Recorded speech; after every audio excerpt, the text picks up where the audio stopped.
Welcome to Modern Mystic Messages. I'm Teresa, and thank you so much for joining me on the live stream. If you happen to catch this within the sound of my voice, or if you're catching the replay, this was recorded on Thursday, October the 23rd, I think. I can't remember. Wait a minute, 24th? Yeah. Nope, 23rd of 2025. Had to get my days right. It's been one of those kind of weeks, y'all. Look, we had the new moon, y'all, on Monday, and the new moon is new mooning. And of course, we got that 31-3 Atlas, whatever that is, that's supposed to be out there wherever it's doing its thing. So we got that to deal with too. Oh, Lord, my phone is doing its thing. Hey, Miss Robin, welcome, welcome. Yeah, me too. Hey, Brittany, welcome in, welcome in. Y'all, I'm grateful to be here too, because why am I so sleepy this week, y'all? Well, no, I know why. Like I said, we got the new moon and the Atlas 31-3, whatever that is, Atlas thing. And yeah, there's a lot of stuff that's going on. So I'm just like riding it out, doing the best I can. I'm sure y'all are doing the same. Yep, yep.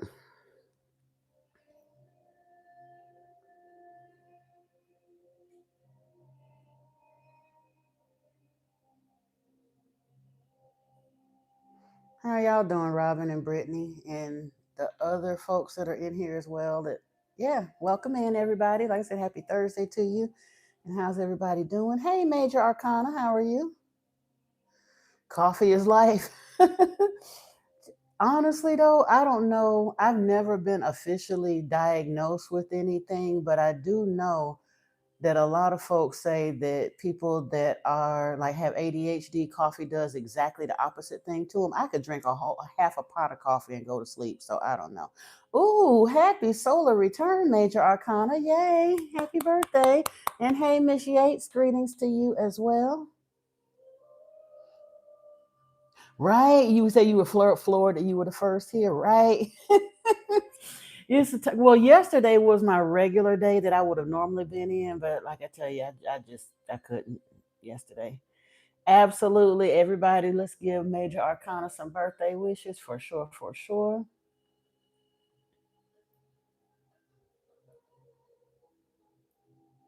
Hey, Miss Natalie, welcome, welcome, and hello to you as well.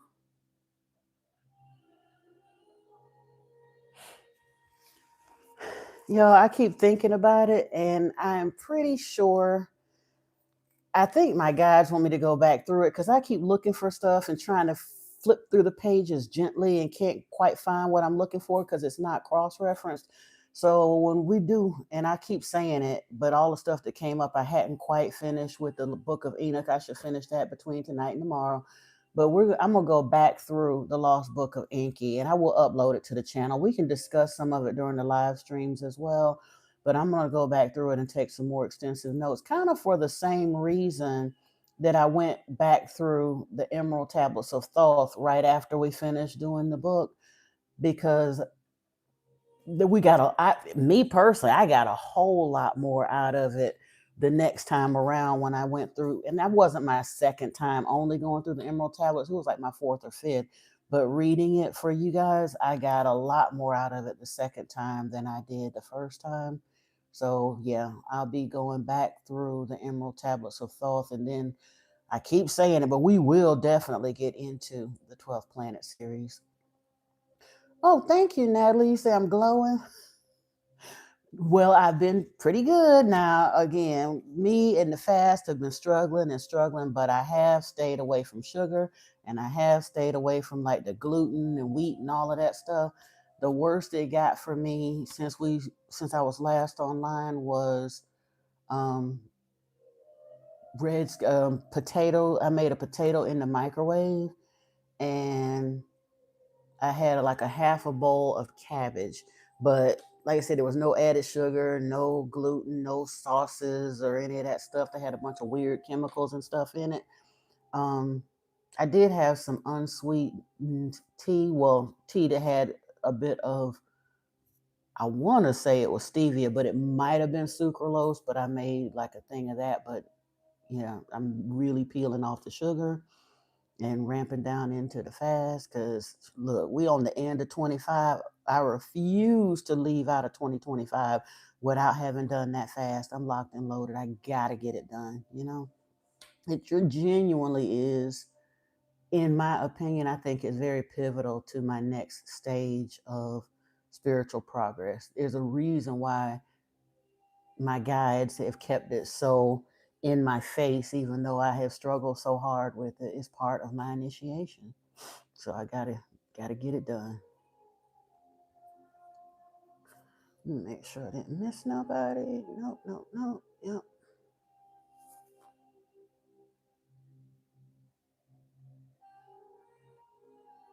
Y'all, I saw something today, and I probably will go ahead and share it with the group. I was debating whether I was going to share it or not because the graphics on it might be a little disturbing, but the message, I mean, in my opinion, the message is even more disturbing, but it is essential.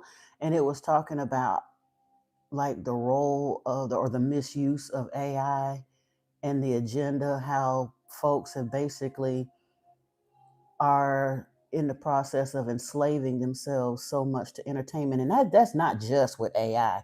Like I said, that's media, that's all of it.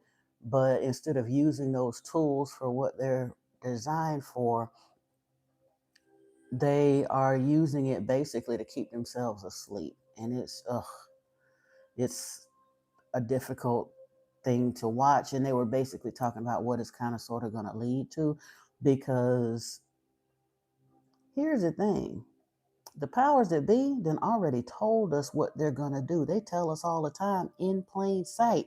And there are people that still cozy up to it regardless. Like I said, I saw that thing the other day talking about AI psychosis, where people basically get sucked out of their awakening and taken right back down the rabbit hole of false light, because the false light keeps warning people about the false light, basically. Meanwhile, these people are re-brainwashing themselves with that stuff. Oh, it's on Spotify for free. It's here on YouTube for free as well in several places. Um, if you don't want the version with any graphics, it's here. If you want it with graphics, it's here.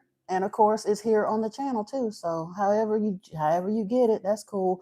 Because like I said, I'll be going back through it again as well very, very shortly, like within the next day or so, because there's things that I'm looking for that I didn't take extensive enough notes the first time. So as I'm looking for, I'm like, you know what? If I'm gonna go back through this book, I'm taking y'all with me, because the more repetition is where you get the nuggets from. Hey, Environmad, welcome in, welcome in. Yeah.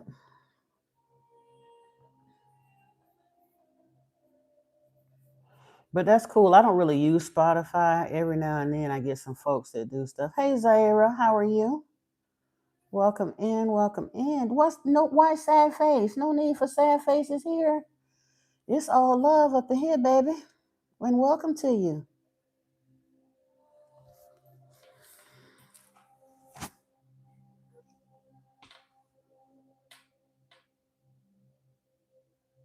Yeah.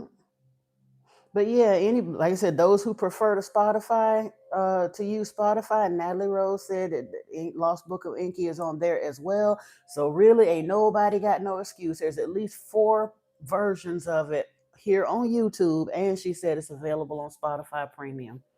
And Amazon has it in print form for all the old school folks that just want to look at it as they're reading it. So yeah, I'm gonna dig back in through that, because there's some things that I want to check on and just see how many more little nuggies I get out of it the second time around, the 2.0, so to speak. Hey Donnery, how are you? Welcome in, welcome in.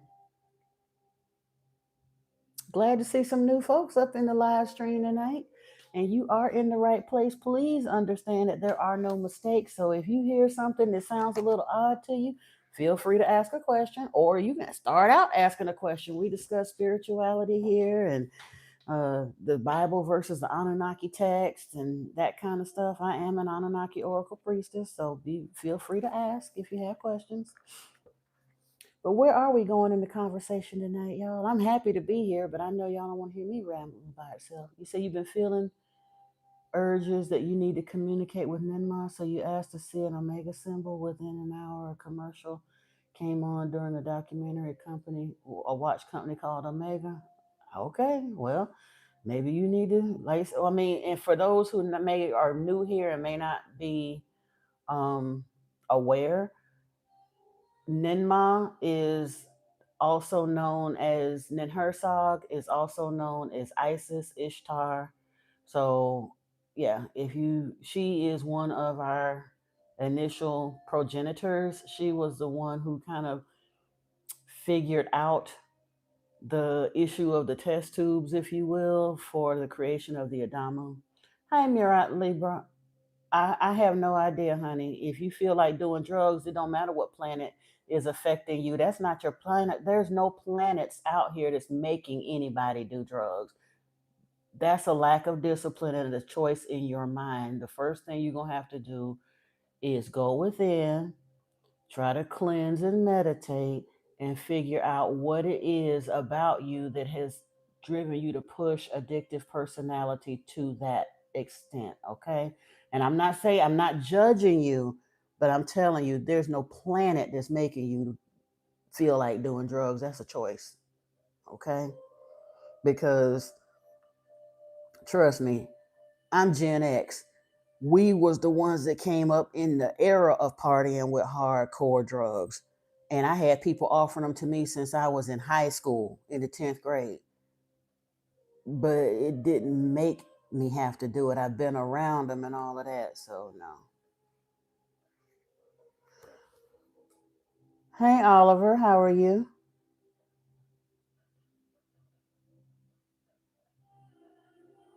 Yeah, you might want to go to a 12-step program. There's a lot of things that you can do.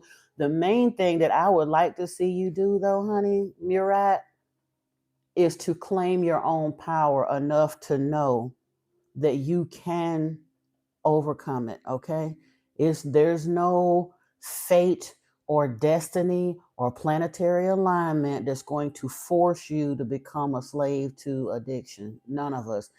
And we all have some kind of addictions. I got mine.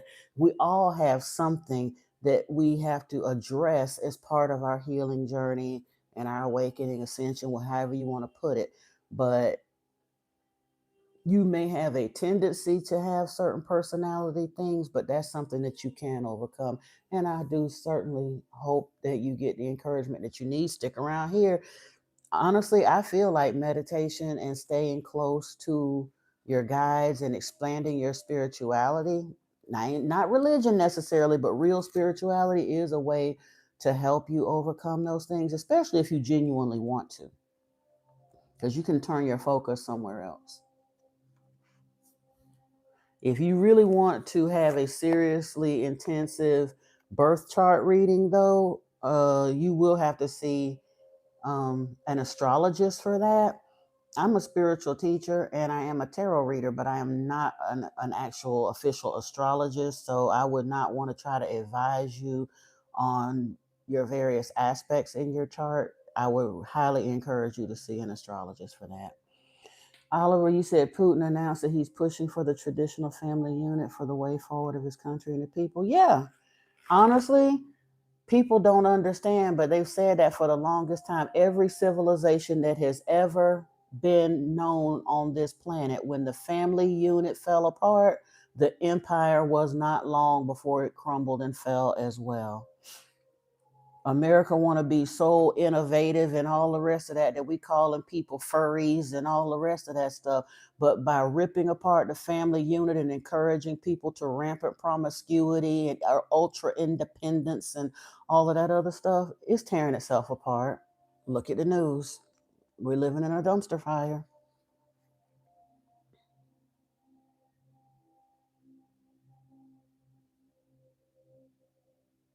Yeah, we do self sabotage when we lack community. Absolutely. Hey, Lanisis. What is my opinion on the goddess religion? Uh, First of all, I'm not gonna give religion enough um, respect to call it a goddess because it should not be. We ain't supposed to be worshiping nothing according to our progenitor. Now, his brother Yahweh got 3/4 of the world worshiping him in one of the Abrahamic religions, either Christianity, Judaism, or Islam. But that is a serious control point for humanity. It was done intentionally to keep us bound and stuck. Lord Enki said that, yeah, we do have a worship gene that was installed in us at Enlil's insistence, at Yahweh, Jehovah, Enlil, whatever you want to call him. We had a worship gene installed in us at his insistence to make us worship. But Enki, who is our actual progenitor or one of them, actually gave us the ability to turn it off, and we do not have to worship anything, nor are we supposed to. Didn't Yeshua say, did I not tell ye are gods? And greater things have I done, will ye do? We don't have to bow and scrape and worship, especially a God that demands fear. The Bible tells us the fear of God is the beginning of wisdom. Well, Yahweh was a fearsome God. Don't mean he was a true God. Don't mean he was a good God. He was just a being from Nibiru who insisted that we worship him, and he instilled fear all over the planet. Yay, you. Here we go, y'all. Welcome Friday night. And I don't care what you say, you don't have the ability to hurt me, because guess what? I guarantee you the Kool-Aid man got more money than you do. Why in the world would strangers walk in and just immediately start talking about a stranger up out the blue, except for the fact that they're miserable human beings and ain't got no type of life? Real people with real stuff going on in their lives, and especially real people with any kind of decency about them, don't do that. But welcome to you. Hopefully, you'll learn something and learn how to act like somebody rather than trying to drag people into your miserable life and your pain and your nothingness. Because that's the only reason that trolls come up into a live stream and try to be hateful and disruptive. They feel so miserable in their own lives, so they'd rather draw negative attention, just like schoolyard bullies. That's all. Instead of being an active participant and allowing people to like them for who they actually are, they'll show up and generate hatred for the soulless persons that they choose to be. You don't have to be that way Friday night, but it's all good. Yeah, yep, as we're saying, we offer that. But yeah, religion, even the word religion, Linnaeus, the word um, religion comes from the Greek word religare, which means to bind or hold back. It always, ever, and only has been designed to keep people mentally enslaved. Initially, the religions were handed down because, again, go back and do you in order to unknit the puzzle, to connect the dots, you kind of have to follow history back through the empires. And as you follow your way in history through the empires, you'll also follow your way through the religions. And because even though Yeshua said, Caesar's things to Caesar, God's things to God, he indicated that church and state should remain separate. Church and state have never been separate on this planet. That's one of the reasons you can identify them as false religions, because politics and religion don't have no business mixing together, but they always have commingled to keep people completely enslaved. No, you don't want, because honestly, um, Robin, that's a nice way of putting it. He may need a reading, but anybody that come at me with that kind of hateful energy, I will never attempt to read them, because when I tell them the truth, they'll think that I'm only giving them something unpleasant based on the fact that they insulted me first. They don't understand how seriously I take my gift and my spiritual responsibility to the collective I serve. So I won't read for anybody that's hateful like that at all. I've had to decline some readings before because their energy just wasn't right. Because, like I say, when I turn around and tell them something they don't want to hear, they're going to turn around and just say that I'm saying that because I hurt them. I mean, I was hurt, but that I was butt hurt by what they said. And truthfully, it don't even matter. no matter what color I choose to wear. I'm a big woman and I know I'm a big woman. They act like I just understood that.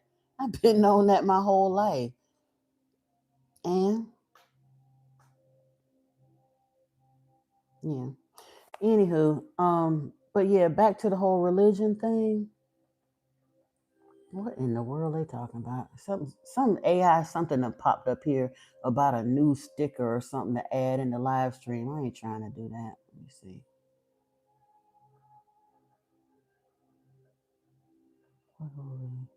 You say you completely get it. You had a download from what you believe to be the Egyptian goddesses, and we were suppressed by the Indo-Europeans. You believe it wasn't just the Indo-Europeans. Please don't come in here with that racial stuff. The Indo-Europeans ain't had jack diddly to do with our suppression. Stop it.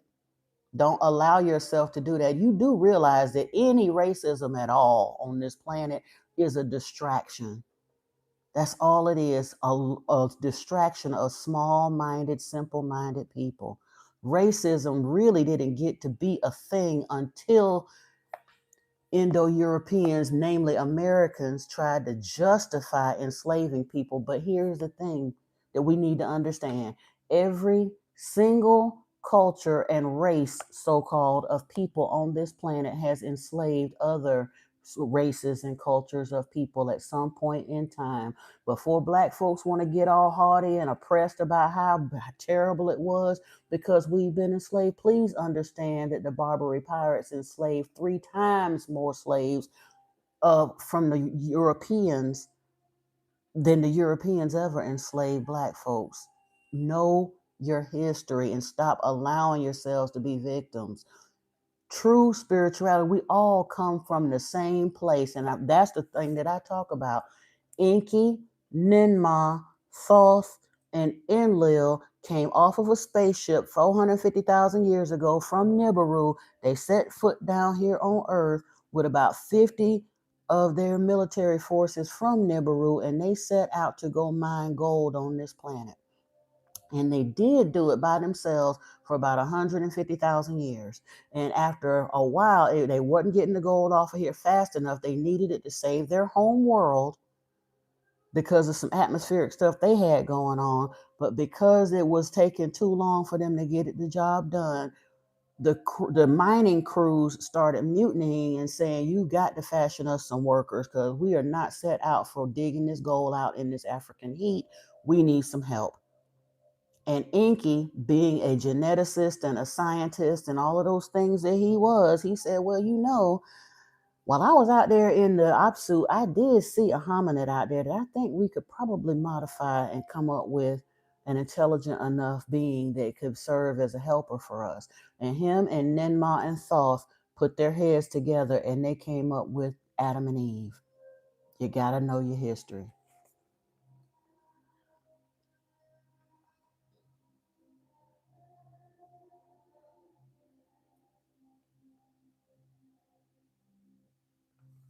Hey, Antoine, how are you? Hey, Amanda Cole. You say you have a guide? Okay. You love listening to me? Okay, no worries. Welcome in, welcome in. All are welcome here until they become disruptive, my dear, whether you believe or don't. Because I've actually had some folks that came in here as trolls and wound up apologizing and leaving as believers because they went back and did their homework. I don't ask nobody to believe anything that I'm saying just by face value. I tell people the books and the information, where I get my information from, and they can go check it for themselves. Because the things that I talk about, most of it has been known for over 100 years. Now, some of it is just now being confirmed because of recent authentications of older texts and translations of certain things. But some of the things that I discuss, especially when I start talking about biblical prophecy and all of that stuff, it ain't nothing that ain't been said for over 100 years. It's just that people don't bother to read books and they would rather cling to what the preachers and stuff tell them from the pulpit rather than to go read it and figure out the truth for themselves.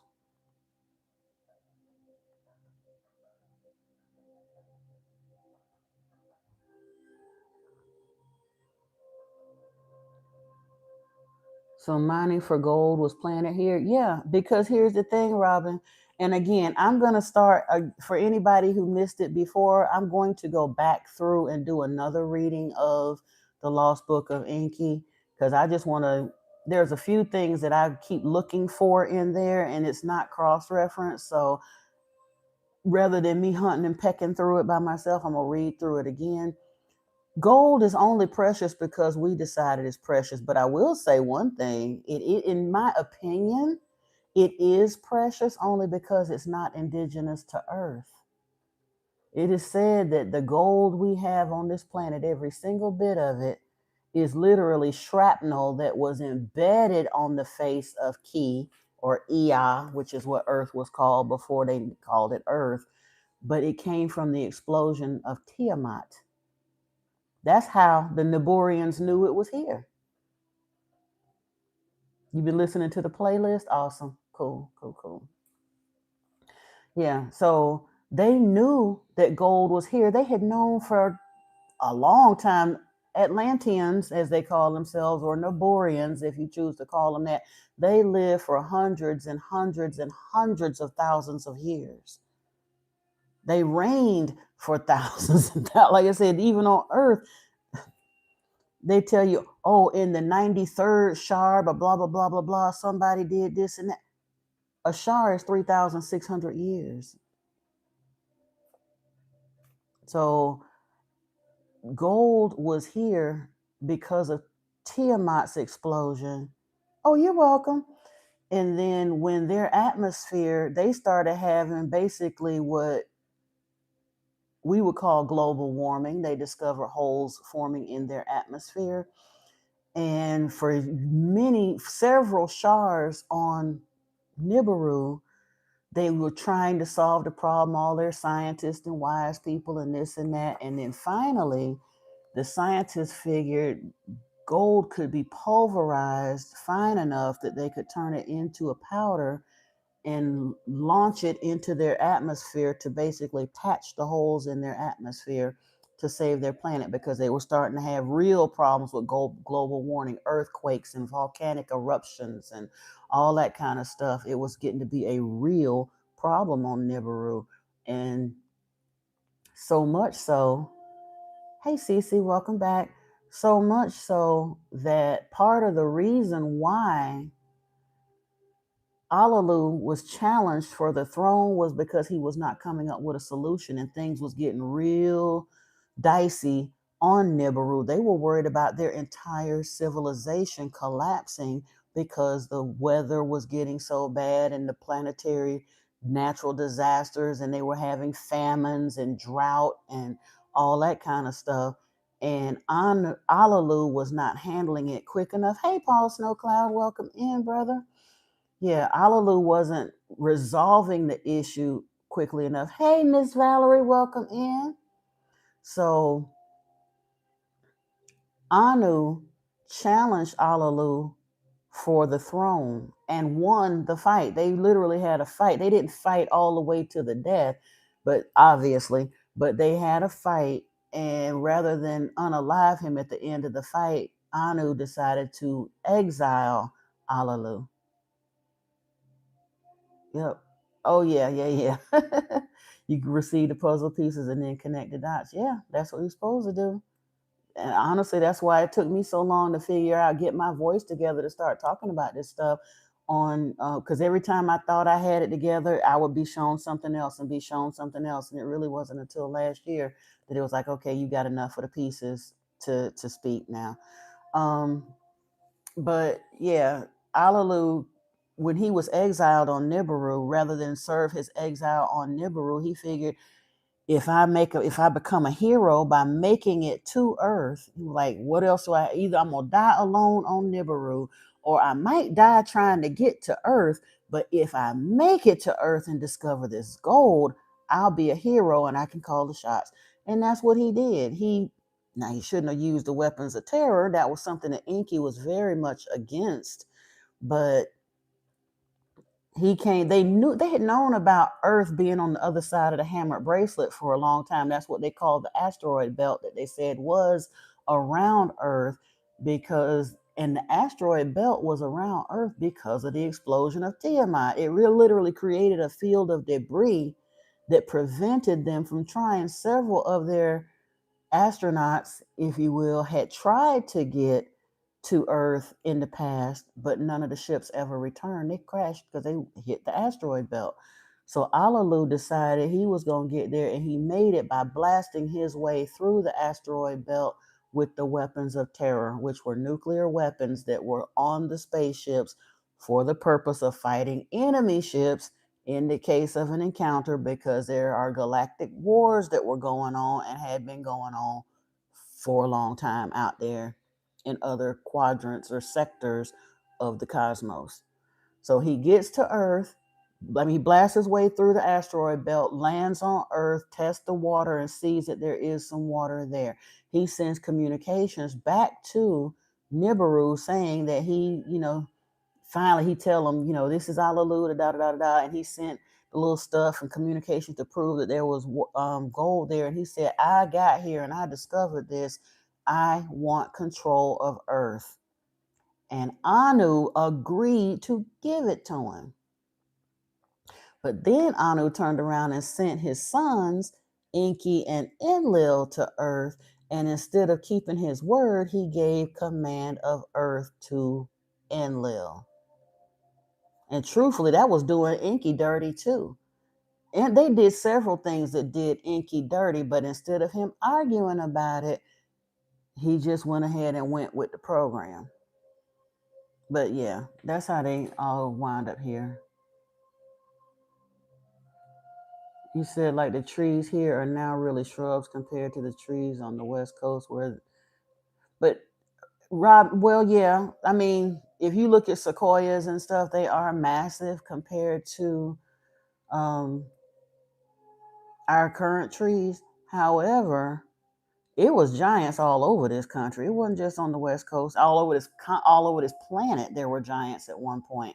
Because when they started the breeding programs and stuff, they had several iterations of beings that came out of that breeding program before they perfected it and came up with the Adamu with Adam and Eve.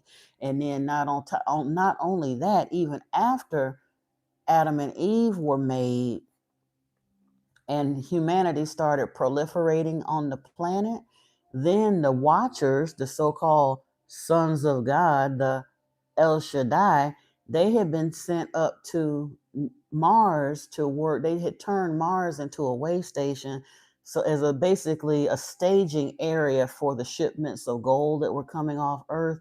They would refine it.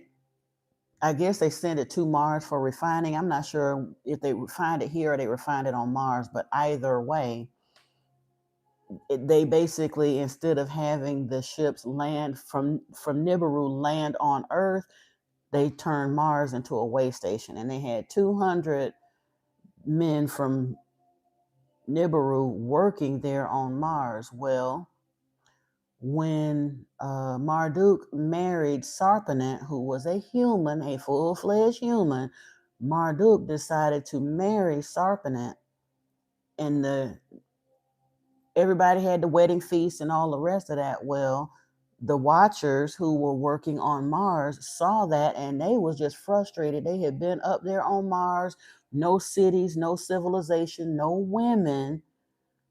Basically, they like, y'all have made these humans, but we still ain't basically no better than slaves. And they made a pact amongst themselves to mutiny, and they came down to Earth and they took women for themselves. And what came out of that, according to the book of Enoch, and they touch on it in the Bible, were the Nephilim. And because again, the Atlanteans or the Naborians were not a singular race of people. There were people from all over the cosmos that were kind of adopted into that society. It was primarily started with two factions of people, but they continued to diversify as they allowed refugees to settle there, much like people talk about the tribe of Seminole Indians that when they had the Trail of Tears and like freed slaves were adopted into the. Oh, okay. That was a weird face I was making when it froze, but yeah. So those, but the Nephilim, they had a very nasty temperament according to all of that, and they were huge, huge, huge. They, like I said, they were past giants. People don't understand. There, it's said that those statues that they show in Egypt, there's like a relief on side of one of the buildings or pyramids or whatever it is. It showed people like 6 feet tall, 15 feet tall, 30 feet tall, 50 feet tall. Those were actually real size images of beings or different species, if you will, of humans at various points in society. And the Nephilim were bigger than all of those.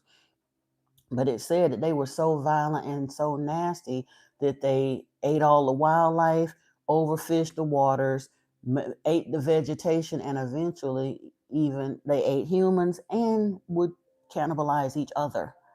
So they really needed to go. And truthfully, the flood was allowed more so to get rid of them than even humanity. But Enlil wanted us gone too, because they knew the flood was coming, and they were like, well, don't tell none of them. Let's just pull our spaceships up. We know when it's coming. We just gonna raise up out of here, and then when the waters recede, then we'll come back and rebuild. But the Nephilim were causing more of a problem than humans were, but Enlil hated humans too, so he said, let them all drown like rats.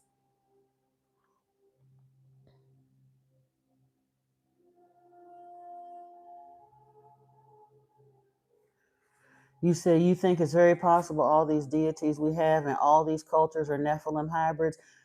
Oh, absolutely, Major Arcana. And truthfully, most of the ones that we recognize as deities are not Nephilim hybrids. They just straight Anunnaki. For hundreds of thousands of years, the Anunnaki, they reigned amongst us themselves. That's why, like the scripture in the Bible, it says, no man can see God and yet live. It's not that they're glory. We are told in the religion thing that God's glory is so immense that our human bodies cannot behold that glory without us falling dead. That's not the truth. The reason why, and the reason I know it's not the truth, if you go to Genesis, I think it's Genesis 18, it's either Genesis chapter 8 or Genesis 18, Yahweh did show himself to Abraham one time without the smoke and the fire and the pillar, and Abraham did not die. But Yahweh had made a decree that we were never to be told that they're not gods, that we were going to have a worship gene installed in us, that we would be told that they're gods and forced to worship them, and that we were never to see their faces. Because don't you find it odd that folks all over the Bible could see angels? The word angel only means messenger. They were the sons of the Elohim, the El Shaddai, the messengers of the Elohim. They was from off planet too, but people could see them, but nobody could see the actual Elohim because Yahweh said nobody could see the Elohim. But Enki saw plenty of humans because he got a whole bunch of hybrid children that he specifically names. Enoch was a hybrid, an Anunnaki born of a human. Ziazudra, Noah, was a hybrid born of a human. Kenan was a hybrid born of a human. Matushel, or Methuselah, as you call him in the Bible, was born of a human.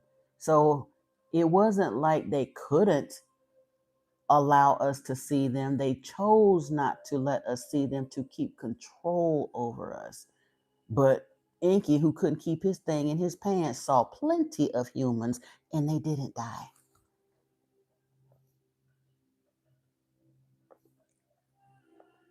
You say nothing wrong with what? Oh, well, again, Major. After so many however's, and the Sumerian kings list gives you an idea of kind of sort of when the hybrids stop ruling, because initially the actual Elohim, they reigned for over 100,000 years, and then you start seeing the hybrids that reign for 20 and 30 and 40,000 years, And then they came in with the appointed priest kings, and some of those were hybrids as well. And it really wasn't until they started basically the first they created the idea of lineage by appointing specific humans, again after the priest kings left and they went straight down to the kingship. Then the rulership kind of sort of became human, and the priesthood did too, and it just went then. But that, like I said, they ruled over humanity themselves for a long, long, long, long time before they gave it up to the humans. Hey, Michael Stevens. And I honestly think part of the reason, and welcome, Michael. I'm so sorry. I didn't mean to cut you short there. Um, I honestly think that one of the reasons why they eventually gave up the rulership to humans was because after a while, when it, especially after Anu made his second trip back, his wife, Anu and his wife came to visit them here on Nibiru, and they realized that the ones who had initially come here, Enlil, Enki, Ninmah, and Thoth, they were aging very poorly from having been in Earth's atmosphere for too long.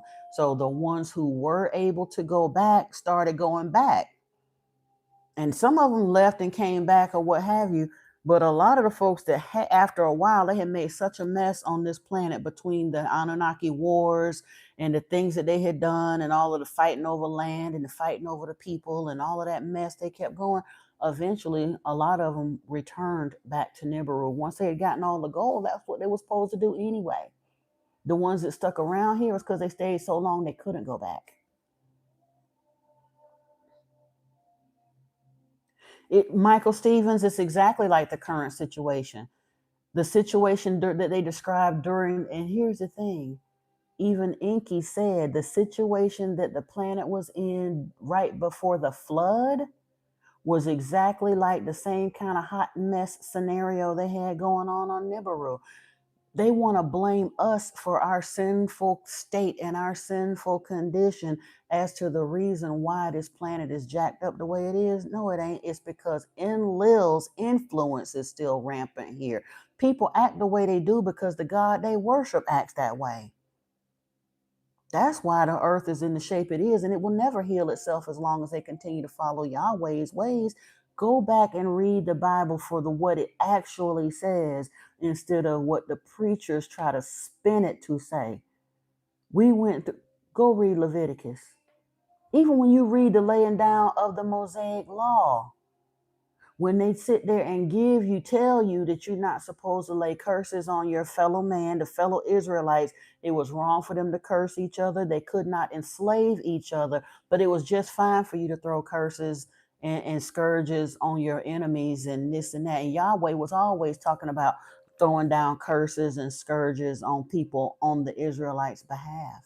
And then he got mad at them and would throw curses and scourges on them too. So he was telling them they're not supposed to turn on each other. But every time they got mad at him for he got mad at them for any little thing that they did, he turned around and threw scourges on them and plagues and pestilences, and then turned around and bragged about it. Go read Amos. Oh, this spills over in Obadiah too. Read 1st and 2nd Kings, towards the end of 1st Kings, going into 2nd Kings, when Yahweh wanted King Ahaz, I think it was Ahaz, he wanted King Ahaz to die in battle. So much so that he said that he was going to push lies into the prophet's mind telepathically to force the prophet to lie to that man to set him up so that he would die in battle. And that's exactly what happened.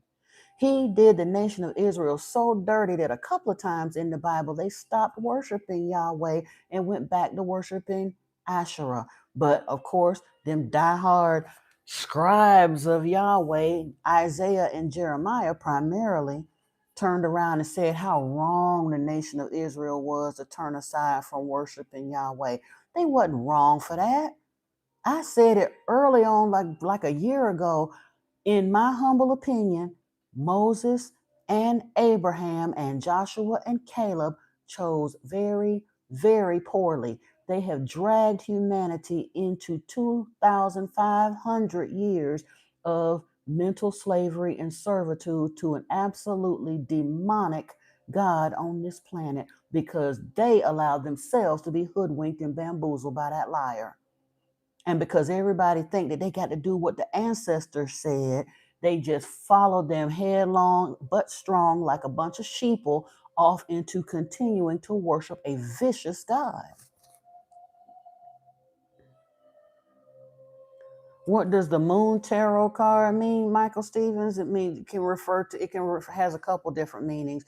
It can refer to something being hidden, or it can also refer to the need to use intuition. Yeah. Was Thoth related to Enki? Absolutely, Natalie Rose. Thoth is Enki's son. Ninurta is also his son, as was Marduk.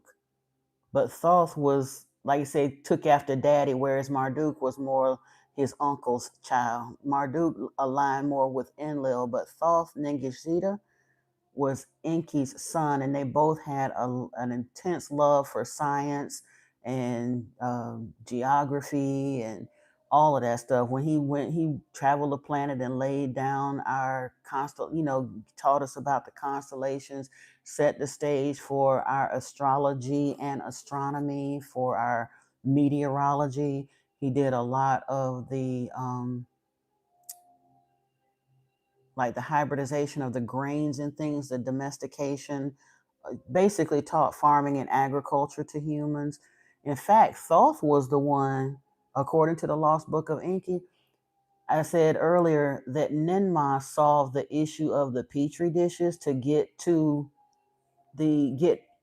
Adam and Eve here so that they were viable. In fact, Ninmah carried the Adam, in her womb. Enki's wife, Damkina, carried Eve in her womb.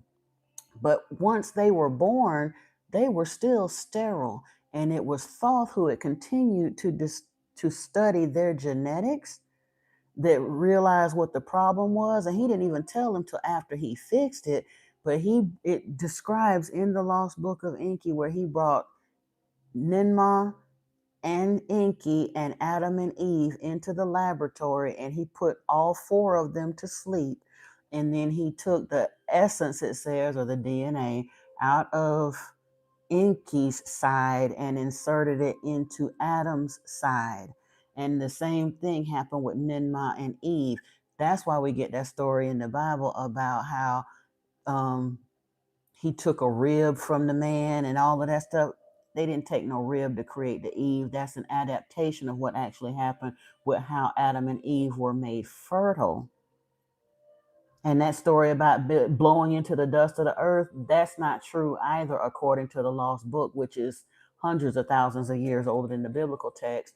But the Lost Book says that the petri dishes that were used for the artificial insemination, those were made from the dust of the earth. They had to use clay vessels in order to get the zygote to germinate.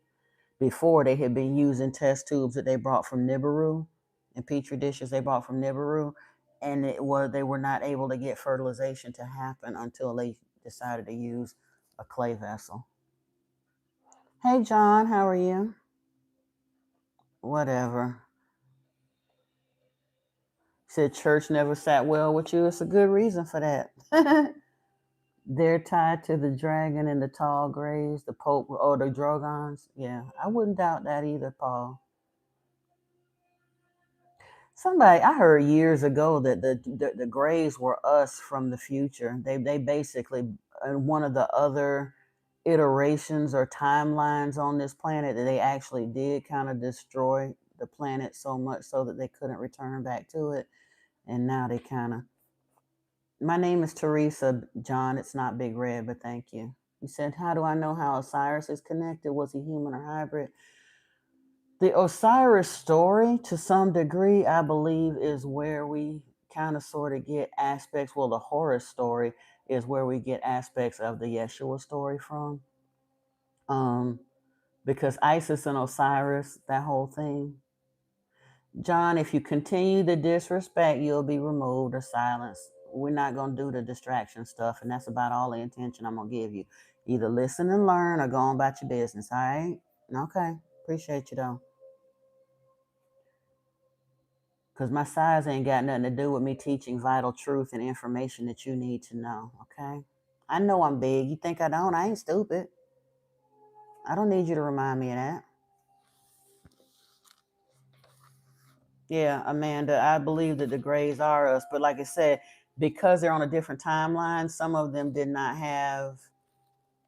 didn't have the awakening, and I understand that, but we're not here discussing Pee Wee Herman. We're here discussing spirituality, John. Okay? All right. They didn't have the enlightenment, the mental capacity. Truthfully, the Greys are probably some of these folks that come around in that same kind of troll energy, very diminished capacity sort of things. That was the ones that continued to follow the rabbit hole. Like I said, the sheeple that followed the dragons off the edge of the cliff, they literally drove themselves to destruction and extinction in another timeline rather than awaken and ascend. This is not our first rodeo.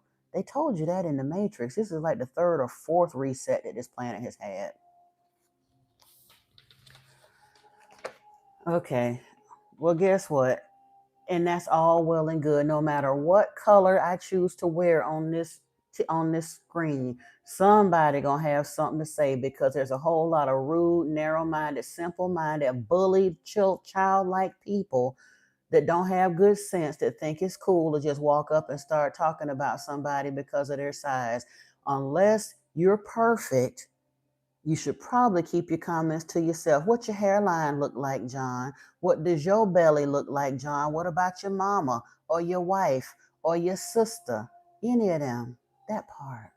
What I look like is immaterial. Forget the messenger. Did you get the message? Ain't nobody never told you that? You said you feel they're in a higher frequency realm as entities. Not Greys, honey, not Greys, because Greys came back here and continued to collaborate with the current governments on here on Earth in order to create mayhem and fear initiatives when they were running around through the 60s and 70s with all of those abduction stories and scooping the eyeballs and entrails out of cows and stuff. Had people terrified and people running around spotting Greys all over the planet.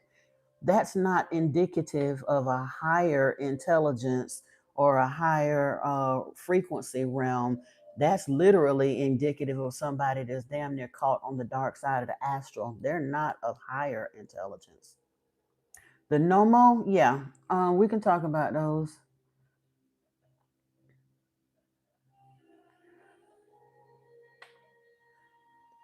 You can give your opinion, but that doesn't make it a cool thing to do. It only shows you that you are of lesser intelligence. Why would you want to joke at a stranger's expense? Do you push kids out of their wheelchairs too?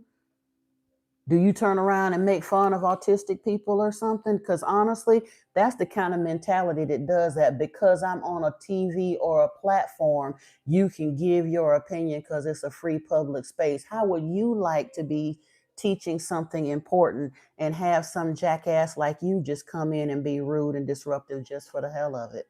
Just because they can, and it's America and it's free. You make yourself look stupid. Like Natalie Rose said, people that are here that are of a higher mind, wanting to discuss and learn these things, genuinely do not appreciate it when the trolls do that. I have to beg the trolls beg my mods not to delete y'all up out of the live streams when they do that. Okay, whether you can dish it or take it or not, why would you want to do that to people? Do you walk up to strangers on the street and do that? Do you go and knock on people's doors and just be rude and nasty to them for no reason? Or maybe you walk up in churches and stuff and just start running your mouth for no reason, just to be as rude and disruptive as you can. You do realize that the energy you give out in life is the same energy you'll get back. So maybe in case you decide you want to have something relevant to say to somebody one day, karma says maybe you shouldn't ought to do that. I'm just saying. It doesn't matter whether it's the internet. There are real people on the other side of each and every interaction. That's what's wrong with these low rent, low energy, deadhead people in the world today. There's too many idiots that think that because something happens on the internet that it doesn't count. There's a whole lot of people who lost their jobs, and some of them have lost their lives over nonsense they said on the internet because they were stupid enough to think that because it's on the internet it doesn't matter. That part. Hey, broken beautiful, how are you, dear darling? Yeah. Graves are extremely low frequency. Guess what? I'm sitting here talking about aliens because if you silly enough, okay, now we know what kind of idiot we're dealing with. If you don't think aliens are real, you've really shown yourself to be mentally deficient. So I don't even need to talk to you no more. No more. That part.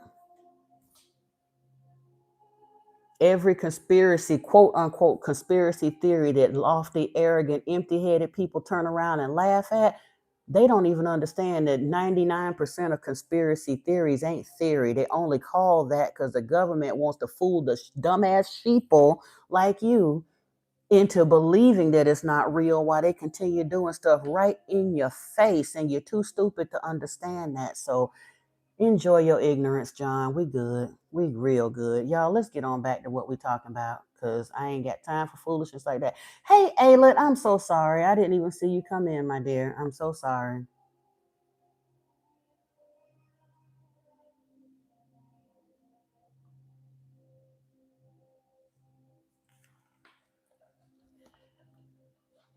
Anywho, I don't need to know what's going on 100 million years ago, and there's no indication that the planet did exist that long ago. The earliest written history that we know of was 445,000 years ago, and that's enough for me.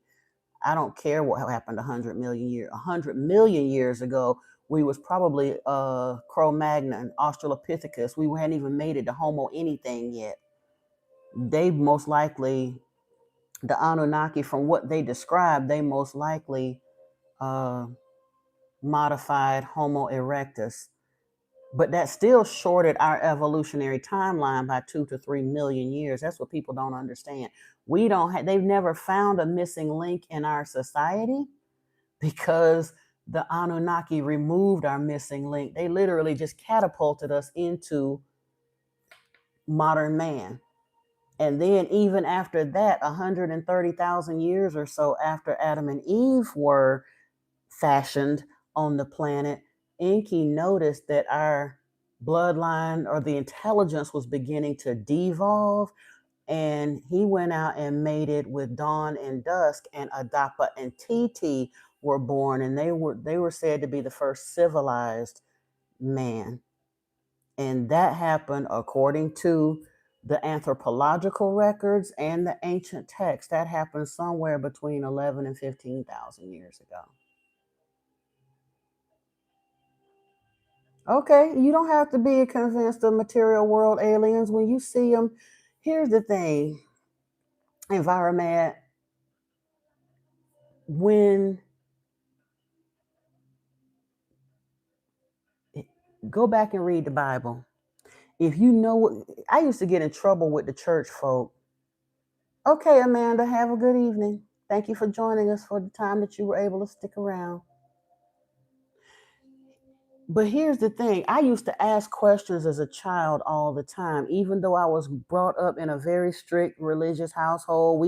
I was literally taught to read from the Bible by the age of 3 with the assistance of a belt. My family wasn't playing. We stayed in Bible study all the time. But I used to get in trouble because I would ask questions that they couldn't answer for me. In Ezekiel, where it talk about the vision that Ezekiel had and the wheel within a wheel and all that stuff, I asked, what do God need a car for? Because that sounds like a vehicle they're describing. You got to use common sense. When it talks about how he's following them around, he led the nation of Israel around by a pillar of smoke in the day and a pillar of fire at night and all the rest of that. Or this moving star that supposedly led the three wise men over to the manger in Bethlehem. If it had been an actual star up in the sky, they wouldn't have been able to ascertain movement to that degree of finality that would lead them exactly to that manger. It was a bright light traveling low enough in the sky that they could follow it. Common sense, people.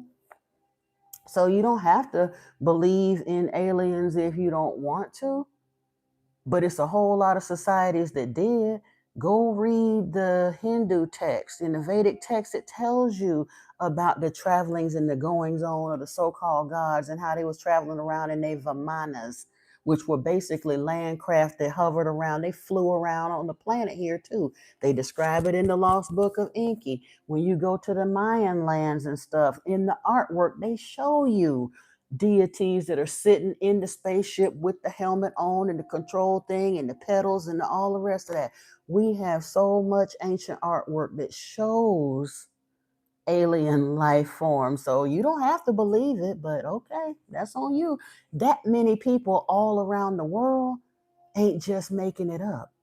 They was talking about the star people. The indigenous people from North America talk about the star people.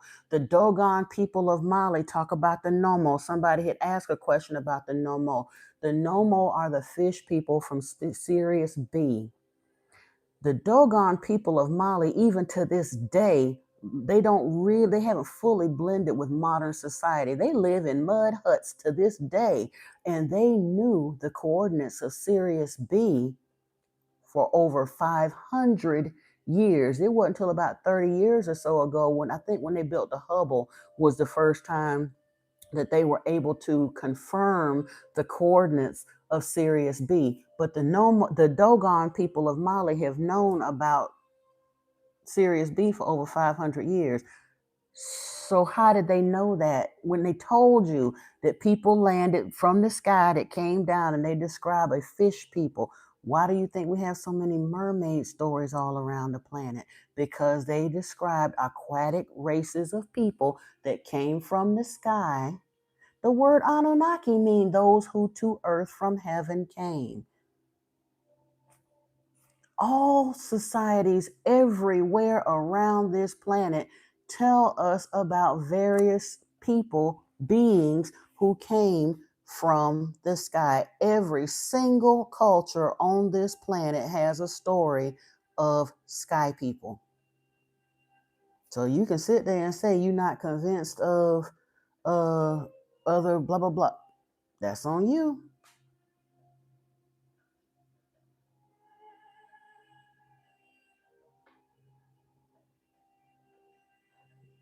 I mean, some people don't want to believe in electricity either, but okay.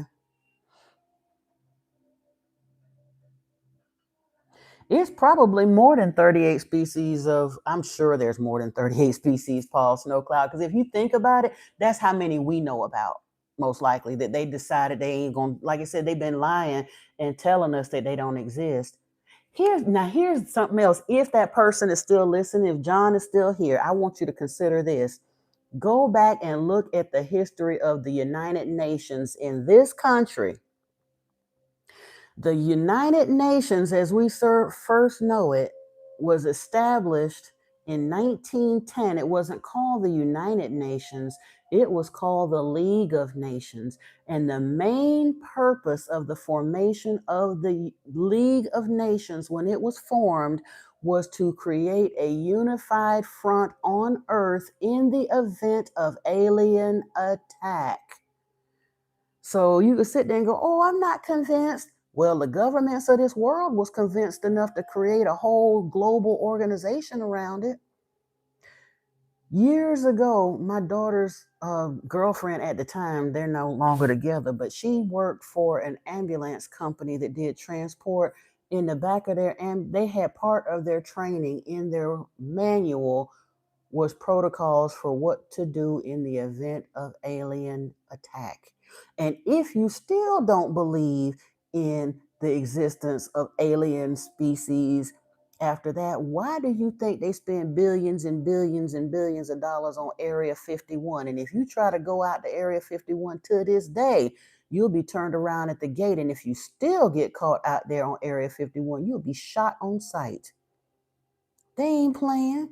So you can choose to stick your head in the sand and not believe if you want to, but the Russian government believe in aliens. The United States government believe in aliens. The Mexican government believe in aliens. All around the planet, there are governmental agencies that not only believe in them, but they got secret underground hidden laboratories where they have captured spaceships and beings, some deceased and some still alive. But because the news people tell you not to believe, people sit up and go, oh, I don't believe in that. I don't believe in that. Okay. But yeah, Paul Snowcloud, that's why I say we are in a very small galaxy in whatever sector. I don't even know how small our sector is, but look how large our galaxy is in our opinion. But it's a relatively small galaxy, and they now understand or theorize that there's probably thousands of galaxies out there. Why would we think that only 38 of them have inhabited planets on it? I wonder why people think that Star Trek and Stargate and those kinds of things were just entertainment. Those concepts have to come from somewhere, don't you think? You know, the whole premise of the entire Star Trek franchise was that the Galactic Federation of Planets, I think that's what it was called in the show, but the Galactic Federation would not allow any planet to be introduced to other planets or admitted into the Federation unless or until the beings on that planet's consciousness had expanded to a point that they could be introduced to other planetary systems and beings. And Earth, supposedly, our consciousness had just expanded to the point that we could be introduced to the Federation, and Spock and all of them were on the first exploratory mission of Earth out to meet some of our galactic brethren or cousins, if you will. And that's why, as they were going through these various wormholes and encountering other planets, they were meeting all kinds of different people from different planets because that's what they were out there in space to do. So, yeah. Again, child, like I say, John ain't thinking because, again, if the government is telling us this much, it's like the tip of an iceberg. If they're telling us this much, there's this much underneath the surface that we're not knowing about. Like when they told us they was cloning fish or sheep back in 1983, but we know good and full well they was cloning way more than that before they ever made the announcement. It's kind of like when Apple puts out a phone, they got 5 generations ahead already in the can, so they can do that controlled obsolescence thing. And anybody that actually works in any kind of government sectors will tell you that that's the truth.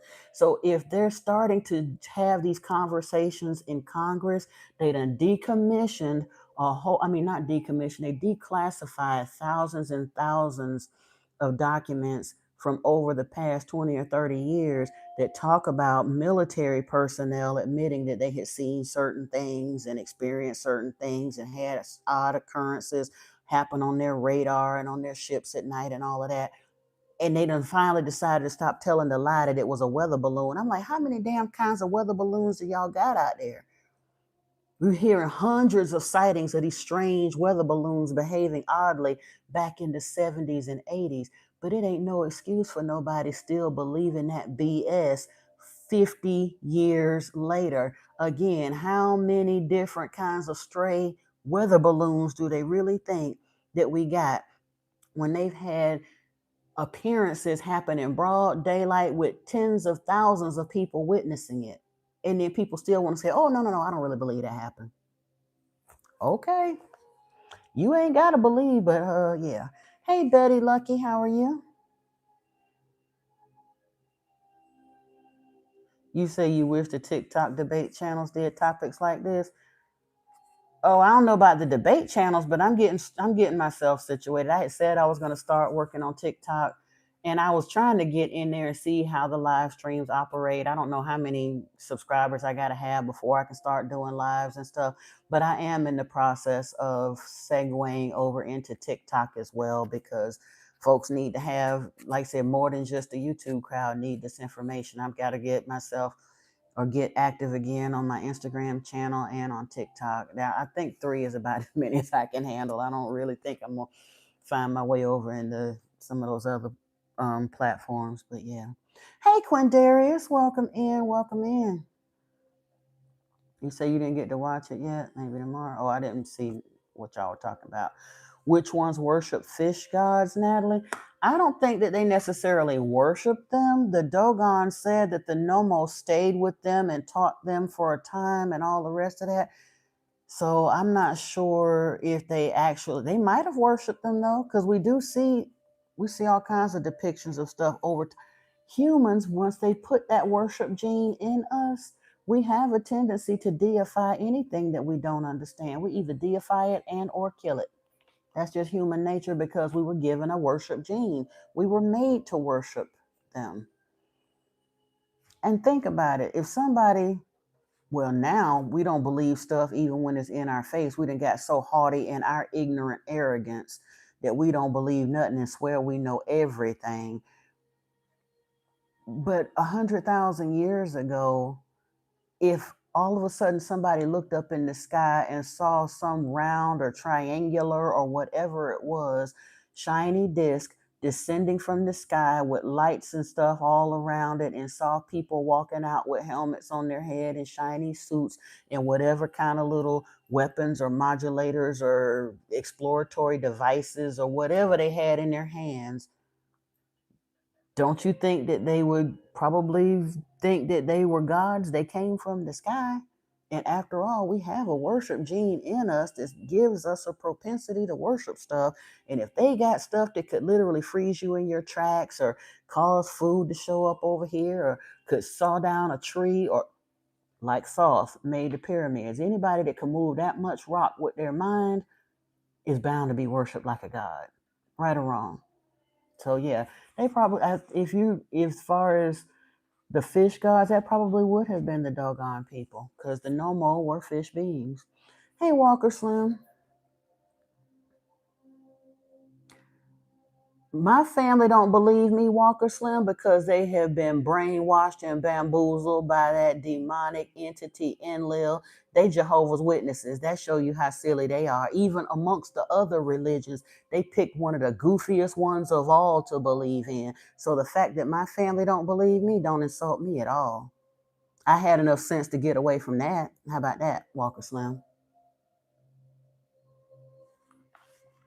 White sands of New Mexico that was very protected. You said we have seen how useless NASA is the last couple of weeks. Yeah.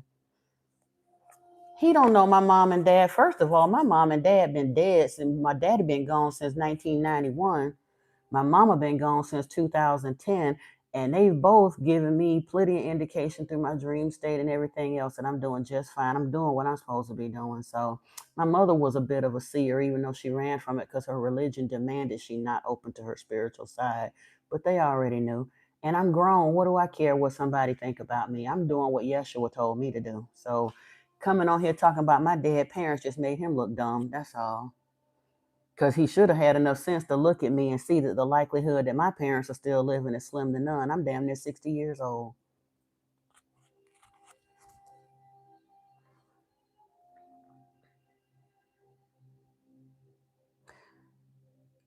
But here's the thing, Natalie, people that choose to doubt will always choose to doubt.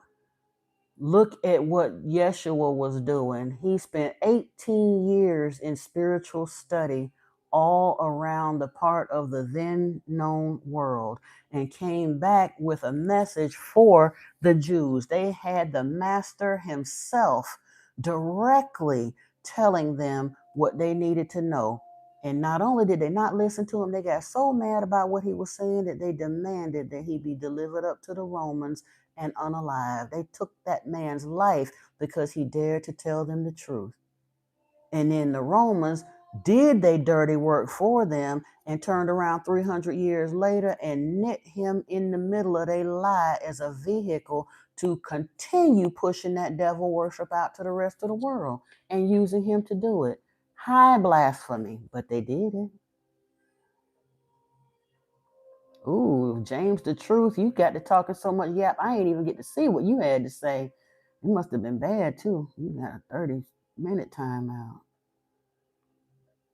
Lost every Paul, ever since I was a kid, they had Sigmund and the Sea Monsters, Planet of the Apes, Lost in Space. Then they came along with like I said, Star Trek, Star Wars, The Next Generation, Stargate.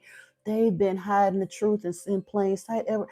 Fact of the matter, we can go back further than that. I'm old enough to remember in school where they used to make us listen to The Blob and War of the Worlds. Back in the 1930s, when all they had was radio, they was telling stories of alien invasion and using it as a vehicle to scare the shit out of people even then. They had people actually jumping out their windows to their own unaliving when they played that radio show. Why would they do that when they, like I say, they had just turned around 20 years before and created the League of Nations for a unified defense in the event of alien attack? Then they turned around and used the fear mongering tactic of the threat of alien attack and try to call it entertainment. And they've been doing that ever since. Hide the truth in plain sight. That's one of the tenets of Luciferianism, and people don't understand that either.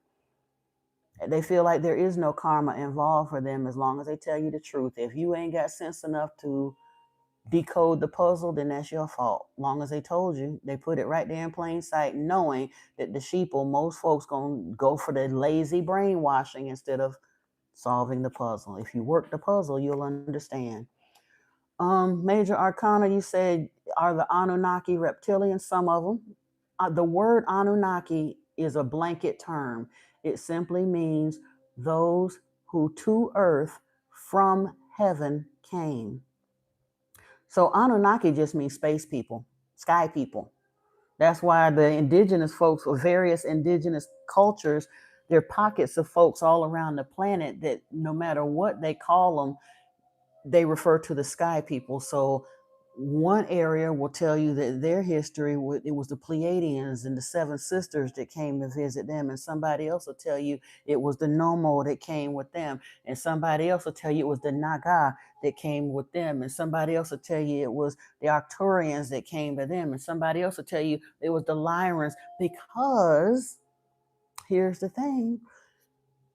Not only were the Anunnaki or the Atlanteans or the Naborians the first people that came here, they were a diverse culture. So they could have very well had all of those cultural groups within their ranks as well. But after this was done, we was kind of a big deal in the galaxy. Anu and his wife came all the way from Nibiru just to see Adam and Eve once they were like, they didn't necessarily agree with what was done, but once it was done, this was something that had never been done to anybody's knowledge in the galaxy, in the cosmos. These were two beings who dared to play God. They came to a planet that was bioformed and terraformed, and they modified a species that was here to create a sentient hybrid being. We were kind of a big deal, and people came from all over to see us.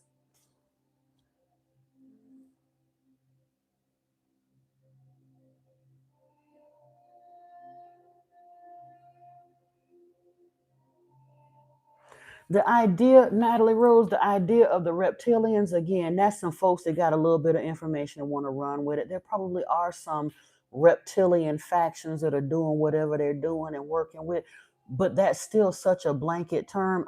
It's honestly, in my opinion, again, now this isn't something I got from somewhere, but again, it's a common sense thing. To paint all reptilians as evil is like the same thing of saying all black people are bad, or all white people are bad, or all Asian people are smart, or all. We have been so indoctrinated with the idea of racism and classism that we want it to spill over and apply even to alien species as well. And that's not fair. And part of the reason for the notion that a reptilian idea is bad is because of two things that are put right in the Bible. Number one, the idea that the Satan of the Eden is a serpent. So they were the ones that created the idea that a serpent is cursed, because before that, a serpent was known as very spiritual. One of the first mystical schools on this planet was called the Brotherhood of the Serpent. And even throughout much of ancient like Asian cultures and stuff, the serpent and the dragon remain symbols of spirituality. But when you get down to Christianity, within the last 2,500 years, serpents and dragons are considered evil, even though all of the ancient artwork throughout Europe, the Americas, and everywhere else is full of gargoyles and dragons and serpents. That part. So to say that the reptilians this and the reptilians that is a little bit short-sighted. It's not really looking at the larger things. Are there some horrible reptilians that are doing some really ugly things on this planet, according to everything we can see? Absolutely. But does that mean that all reptilians are bad? No, it doesn't.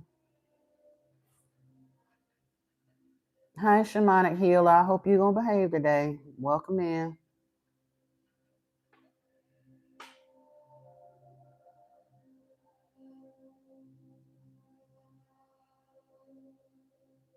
Yeah, they're here to keep us prisoners. But truthfully, some of these narrow ideas that they put out into our world too, because they, like I said, they've been doing it for so long, and now that we're in the information age, and they've been digging up all these artifacts and digging up all these ancient texts and all that, and the translations, things are being uploaded to the internet, and people are finding this information.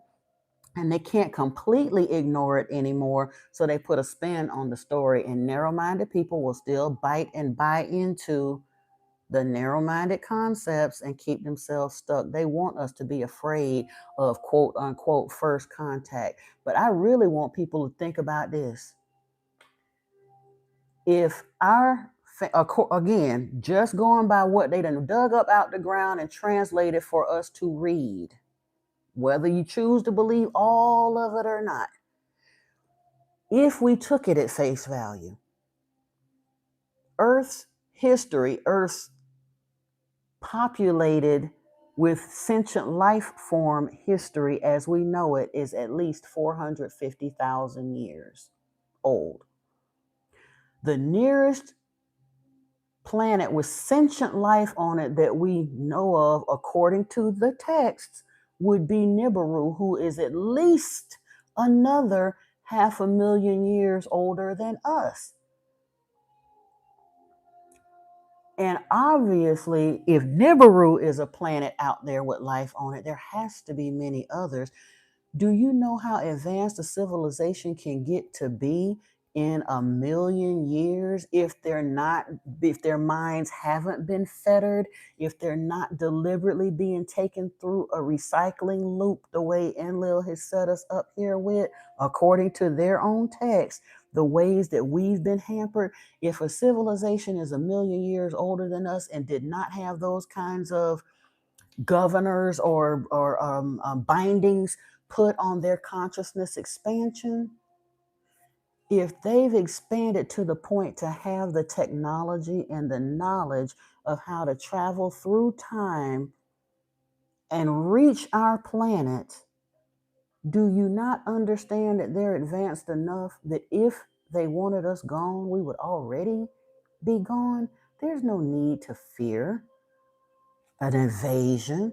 That's humanity playing on the mindset of the weakest and the dumbest of us. I'm no offense to anybody that still don't believe, but I'm just being as real as I can.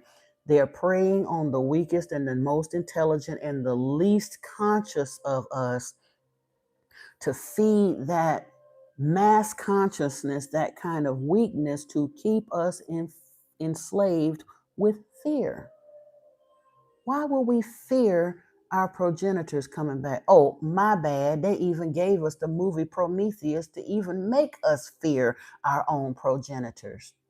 When truthfully, the one of our progenitors, he ain't our true progenitor, but he was on the ship with them. The one of our progenitors that we should fear is the one that had 3/4 of the world worships to this day, Yahweh. If we need to fear any of our progenitors, it would be Yahweh. And instead of us fearing him, we chose to go to sleep, believe the lie, and continue to worship him. The other ones coming along and saying that ain't the way it go, and everybody, oh no, I don't believe that. Oh, I don't want to hear that. Oh no. Ignorance. We rather stay in our so-called blissful ignorance. But our ignorance ain't even blissful. It's been very, very painful. 2,000 years of increasing misery, violence, poverty, starvation, political pressure, bondage. And yet we choose the bondage rather than allow ourselves to open our minds and accept a different truth. It's crazy. That's the rate. And they keep telling you the idea of insanity is to keep doing the same thing you've been doing and expect a different result. How long we been churning and burning the Yahweh lie? 2,500 years. And yet we still want to accept that that's the be all, end all, only gig in town. Oh, we get a little variety. We can either choose the Christianity, the Judaism, or the Islam. But I challenge anybody that embraces those religions, please explain to me, if the God you're worshiping is the only true God, then why is it that 75% of the people on this planet worship him in one form or another, and yet there has been no peace on this planet since they've been worshiping him? No peace among the Israelites. They fought amongst themselves for a couple thousand years, and then they turned their attention to the Palestinians. Sorry, but that's the truth. No real peace amongst the Christians. They run around the world and create world war, pocket whatever, so that they can continue to continue on with the imperialistic land grab that the church started for them when the Christian church was formed back in 325 AD, courtesy of the Romans. And no real peace for the Muslims either. Turn on your TV, see what's going on, people.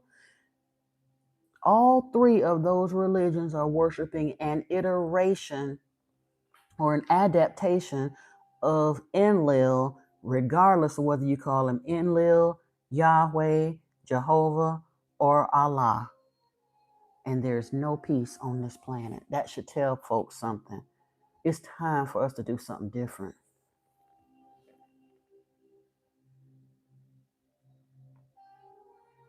To give them time, hopefully it don't take till it's too late for them.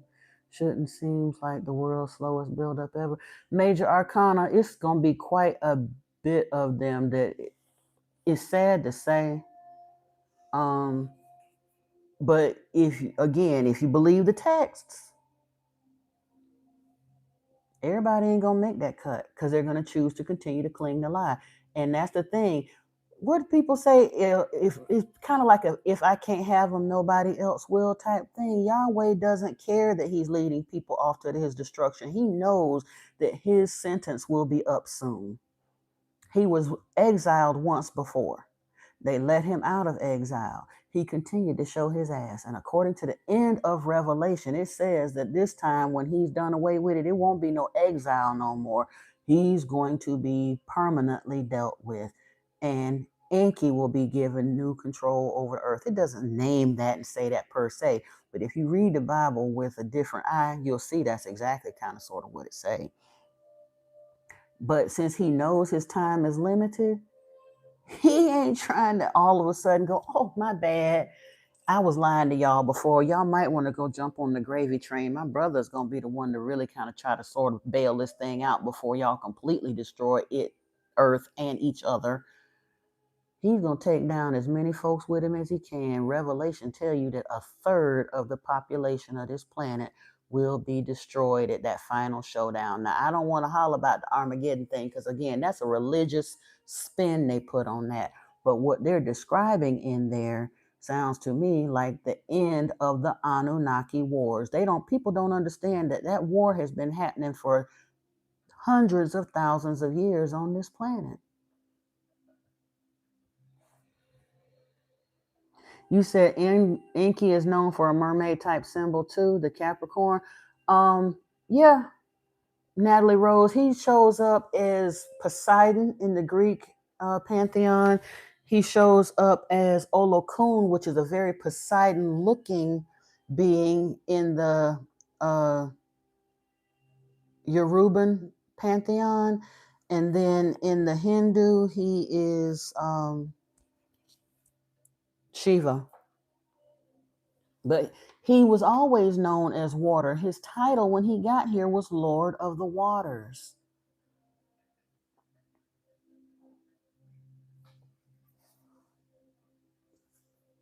He said the Pope's tall hat is called a mitre. It looks like a fish head. Yeah.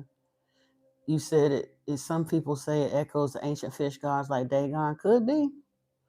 Whether it's symbolic or coincidence, it's a striking link between old waters and modern. But the Pope also has a very strong reptilian faction as well. Like I said, there's an affinity there with the fish, with dragons, with serpents, with a lot of that stuff. So yeah.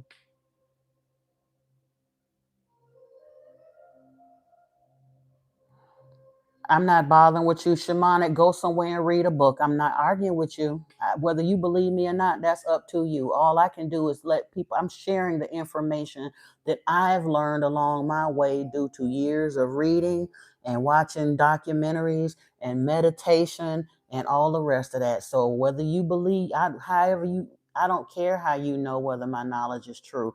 And for any that are listening to me, that wonder why I'm speaking the way I am to Shamanic. Shamanic is not a genuine, he's a nice, nasty troll. This is somebody this is his fourth or fifth time up in my live stream. He always pretends to be very interested, but then comes and gets just basically try to detract from the conversation. He done heard me speak long enough that he could have gone somewhere and begun to check my facts. Go check Paul Wallace or the Fifth Kind or Billy Carson, Carson Official, Forbidden Knowledge, Myth Vision Podcast, Ancient Anunnaki Archives, or Ancient Astronaut Archives, Anunnaki Ancient Mystery. There's at least half a dozen channels on YouTube that you could go and get some kind of comparative information. Go read the Emerald Tablets. Go read the Lost Book of Enki. Go read Zechariah Sitchin's work. That part.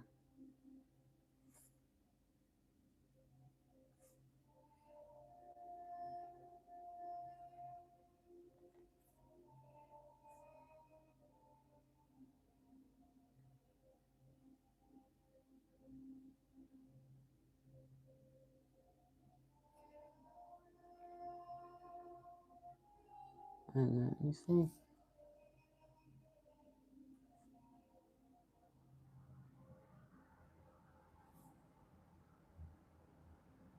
Wait a minute, I'm trying to back up. You say you think people who need to exfoliate way more than the normal recommendation have a little of the DNA?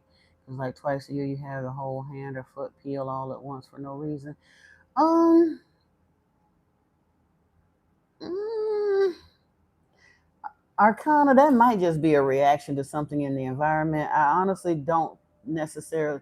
We all have. Well, I ain't gonna. All of us don't. I honestly think the thing that distinguishes our DNA as more Nephilim or Anunnaki than others now is our ability to expand our consciousness, our ability and willingness to turn off our worship gene. Because to some degree, all of us that are here and sentient with IQs above 70 have to have some kind of Anunnaki DNA in us. So, like I said, how much is debatable. But when it talks about many being called, few being chosen, it's those who I think are able to choose themselves by allowing their consciousness to expand. There's a wave of star seeds here, and I know the folks that don't want to believe in aliens don't believe in the star seeds coming in either. But for most of us that are here on this planet at this time, this is not our first rodeo. We're old souls, most of us, and some of us are ancient souls who literally came back here during this time period for exactly this, to help this planet birth its way into the age of Aquarius, to help be the teachers and the ones to help establish New Earth. It's not an instant process. It's a process that spans over the course of 75 to 150 years, but we came here to lend our part. Your family is either never go to church or always go to church. It's weird. Your dad doesn't know his GPA and your GPA acted so secretive it creeps you out. Oh, his grandpa. Okay. I don't know what to say about that. But yeah, I don't know about the foot peeling. My sisters used to get like tinea versicolor every year. They had it. It would get worse in the spring and in the fall, and they had to use dandruff shampoo and all that stuff. It'd be over their faces and their hands and stuff. Honestly, we are exposed to so many pollutants and chemicals and stuff. It's a wonder all of us don't break out with something.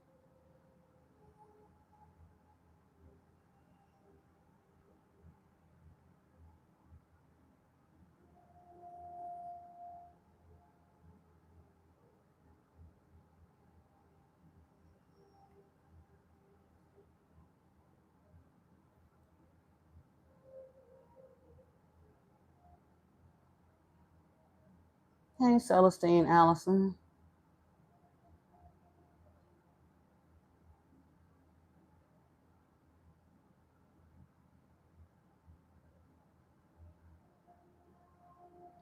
You said television is the ultimate evil ATM. You ain't never lied about that. I call it tell lies to your vision. People laugh at me because I genuinely unplugged from television in 1999. The only reason I know anything that happens on mainstream television these days is if I happen to see it trending or whatever on YouTube, and I might look into a clip from here or a clip from there. The only time I ever watch television now is if I happen to be spending time over at a friend or relative's house and I'm a captive audience. If I'm sitting in their living room and they're playing something on their televisions, I don't watch TV no more. We got I think this is a 55, 60 inch, whatever it is on the wall here. I use it for YouTube only. I never watched regular TV because I started to understand the programming. Like I say, I was away from it for a while, and when you've been away from mainstream television and then you come back and start watching it again, you can see the programming super clearly, super clearly.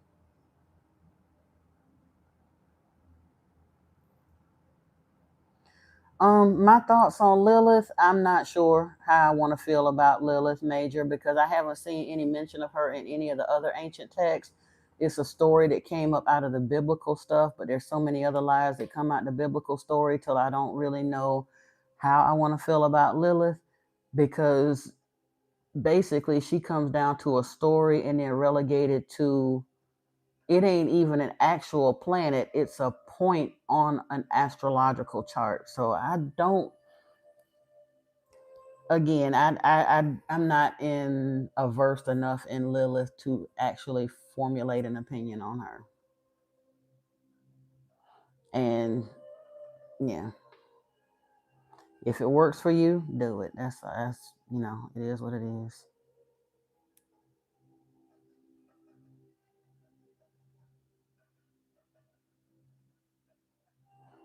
But truthfully, Major Arcana, you're saying she's cursed for using free will, but that's truthfully the same thing Eve was cursed for. That's why I'm saying I don't know how much of Lilith is actual or if it's an adaptation of what actually happened with Eve, because Eve's name wasn't initially Eve. Her name was also uh, Tiamat. Damkina initially named her Tiamat. So I'm not sure where the Lilith story comes in, but Eve's sin was not in eating any particular fruit. The fruit that she was given was knowledge. Enki told her the truth, and she got embarrassed that they had been running around naked. She realized they weren't gods, and she chose to cover herself. And when Enlil found out that she no longer was looking at him as a god, but saw him and understood him for what he really was, he got mad and threw them out the garden to make sure that they could never partake of the fruit of the tree of life. Now, that was a real fruit, because it was a plant that they had brought from Nibiru that they used to extend their own life. They had certain plants and vegetation things that they had an elixir of life, a fruit of life that came from Nibiru. They brought it with them and cultivated it here to extend their lifespan. And he wanted to make damn sure that she never got an opportunity to partake of it, because she had enough Anunnaki blood in her that if she or Adam had partaken of that tree, they'd probably still be alive today.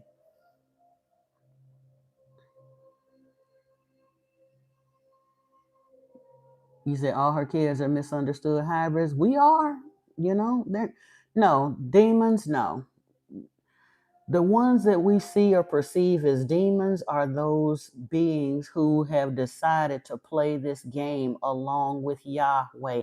This is the part that gets me. Christians are so afraid of demons, and they constantly threatening about demons and warning about demons, and the Muslims is talking about the jinn and warning about the jinn, and they don't realize that demons and jinn are literally playing on the same team as the folks that they bow to. It's just the flip side of the coin.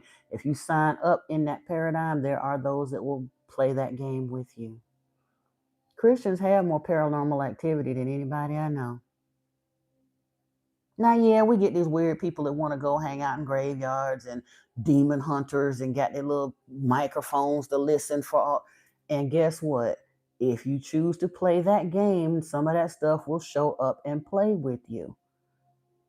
But they come from the same place that your so-called gods do. Demons and so-called gods come from the same team.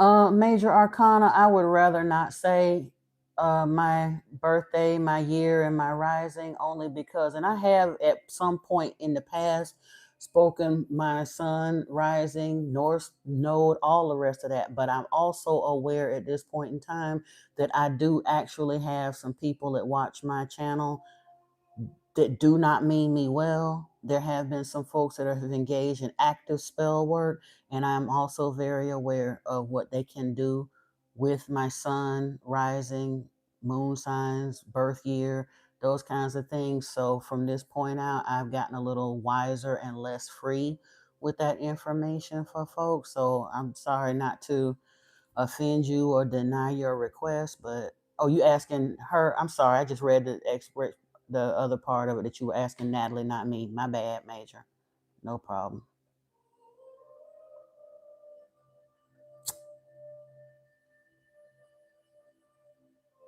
If you live a very stable life, though, like you never use new products or do anything different, you don't know why you peel so much. It could have something to do with that. I don't know. Hey, Celestine Allison, again. I'm sorry.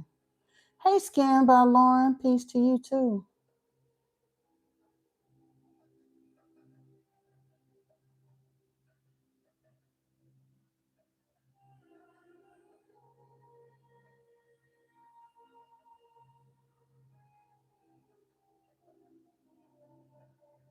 So you never had dandruff? You just callous so easily?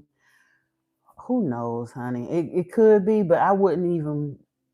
You'll find out soon. I think sooner than most people know. Let me put it that way. We are in the midst. I've been hearing all year long for the past year in my readings over and over and over again, the idea of death, transformation, and rebirth has become a real thing. So much so that that's what I called my my WhatsApp group. The planet is going through an ascension, and humanity is continuing to awaken, and those who are waking up, like the first, second, whatever wave we are of the awakening, are beginning to transform. I don't even want to use the term ascend because people think, they tie a lot of, it ain't about being better than nobody. It's about the transformation that's happening because we are evolving on the fly. Years ago, they used to call that unidentified part of our DNA that they didn't quite know what to do with. They used to call it junk DNA. Well, like people say, God don't make no junk. No, it was just dormant. But guess what? It's not dormant anymore. We're changing. When I was a kid, kidneys were low in the back, damn near on top of the hip bones. Now, just a couple generations later, they're high on the back, almost underneath the bottom rib. We're seeing years ago, babies were born and they'd be all loose neck and can barely focus and blah, blah, blah, till they were like 2 months old, just about. Now kids are rolling over, holding their head up and looking around like they ready to have a conversation and share, go have a cup of coffee and a cigarette by the time they're 2 or 3 days old. Some of them within a few hours of birth are holding their heads up and looking around just as stable as they want to be. We are evolving rapidly. So you're going to find out about the dandruff and the skin. Well, you say you don't have dandruff, about the peeling of your stuff. But I wouldn't worry about it too much. I mean, obviously, you probably kind of want it to stop. You might want to look into some natural remedies because I'm sure it probably irritates you. But hey, it is what it is. So.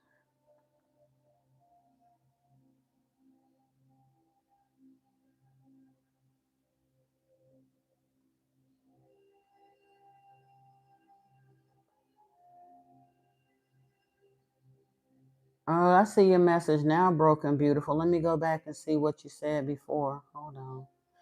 Oh, yeah. Sending love and light, happiness, and pure self acceptance. Awesome. Thank you. And welcome. I thought I saw you come in before, but maybe not. Oh, that's something too. Yeah. You said when you fast for long periods of time, Paul, you notice the change in the body and the parasites come out through the body, through the skin. Maybe the annual peeling or something, maybe some kind of a shedding of some toxins or something that's trying to come out in your skin. Who knows?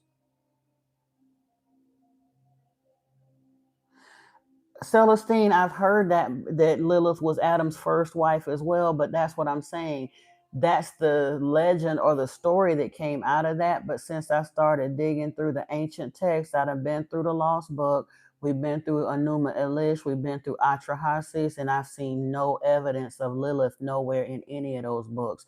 And the Lost Book of Enki tells the story of from before Adam and Eve, from before even Enki and them even came to this planet. It starts out telling you the story of the before time when they were still on Nibiru, why they came to Nibiru. I mean, why they came to Earth, how they got here, and why and when they started working on the Adamu project. And the first viable Homo sapiens that they came up with, according to that story, was Adamu and his mate Tiamat, who later started to be called Eve. Doesn't say a word about Lilith. So that's why I'm saying I've heard the stories of Lilith from later on, but biblical story or any of the stories that we have from 2 or 3,000 years ago, we may, like I said, stories get adapted over time. But the Lost Book of Enki starts talking about stuff that happened 400,000 years ago. And there's not one mention of Lilith nowhere in that book. So let me double check and make sure.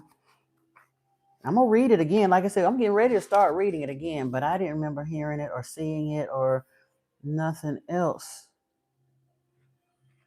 Nope. And the glossary in the back is in alphabetical order, and there is no Lilith mentioned nowhere in here. In fact, now here's interesting. Before they came up with Adam, there was another male being that they came up with who was called the Lilu or the Lulu. Yeah, I think it was either Lilu or Lulu.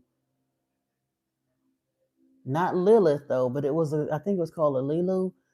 And but he wasn't intelligent enough, and I think he was sterile. They said something, I forgot whether he was covered in hair or his semen was dripping. It was something weird that it wasn't the perfected design that they were looking for, and it was not able to procreate, and it was not intelligent enough for them to train to work nowhere, read plans or nothing. So yeah, that one was not successful. But in the ancient text, there's no mention of Lilith. That's why I said I'd have to dig a little further. But as of recently, because I used to believe the stories I heard about Lilith too. But when I was taken back into those texts and I see no reference to her whatsoever, even though I went back to the Anunnaki text, the Sumerian text, and the Babylonian text, those were the first three civilizations that we know of here so far. There's nothing that goes back any earlier than that. And the Anunnaki texts talk about the creation of Adam and don't mention Lilith at all. It does correct that lie that they told about God breathing from the dust of the ground and all, and taking it from the rib and all that. It explains why the discrepancies in the biblical story from that, to give us more of a scientific explanation of what actually happened. But there is no mention of Lilith.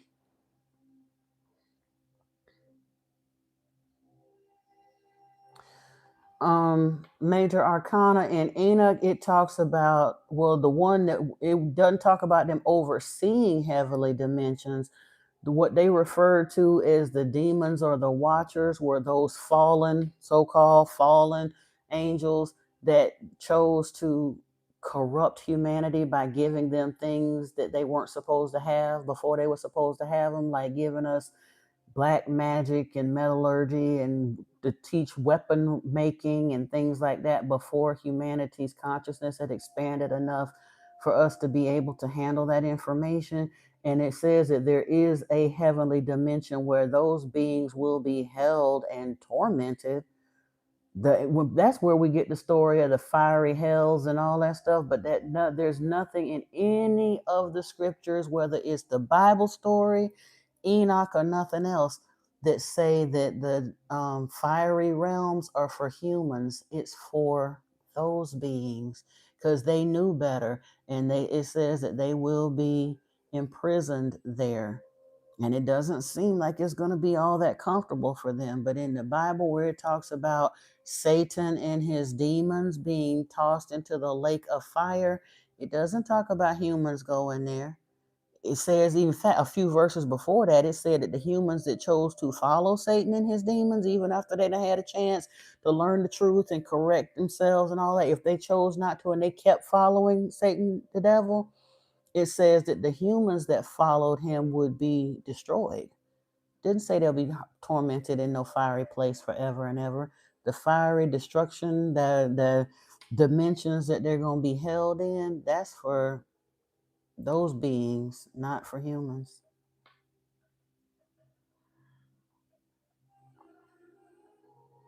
Hey, warrior above, within, without. Yeah, I ain't seen you in a good minute. Welcome, welcome. So you love your chart and had a protection magic. Okay. Hey, Shawanda Sheree, welcome to you. Hey, Cedric Gilmore, welcome in. You say you started fasting today? Cool. Like I said, I had to get back myself together. I did had a little bowl of cabbage, but I'm back on it. So I'm going to take it longer this go around. I got to. You say your daughter was talking before she was one. She smiled on the day she was born. Everyone told you she just had gas. The kids that young don't smile. She kept on smiling. Yes, I'm trying to tell you. These kids ain't like regular other kids. They're just not. And I've known that for a good minute. My daughter was talking before she was a year old too. She was talking before she could walk. You'd ask them what they wanted, and they said, yeah, yeah. You said amazing history, over 40,000 years of your history. Again, I was wondering because the timelines in the Bible have been so abbreviated when they was pulling these ancient texts together. And I remember being a kid and the church was saying that mankind's history was only 6,000 years old. And that never made sense to me either, because how is it that mankind's history is only 6,000 years and the Sphinx is like 22,000 years old? Make it make sense, people. and they say, oh, the carbon dating was wrong and this and that. They come up with every excuse in the book. But these ancient texts and these ancient pantheons go further back than that too. And when I started reading, fact of the matter, one of the things that made me decide to go back through the Lost Book of Enki was because I was listening to it on audiobook and I caught something that I hadn't caught before. When it talks about Canaan in the Bible, hold on a second. I can't remember. Hold on.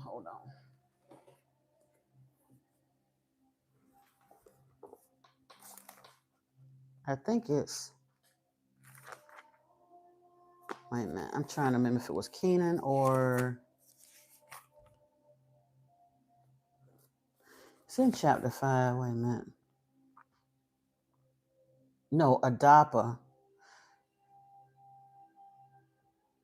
Okay. I may not have to go to the scriptures. I'm trying to remember who Adapa had. Adapa was the father of a bunch of them, but hold on. Okay, Adapa was a son of Enki by an earthling female. He was okay. Now here's the thing. Adamu,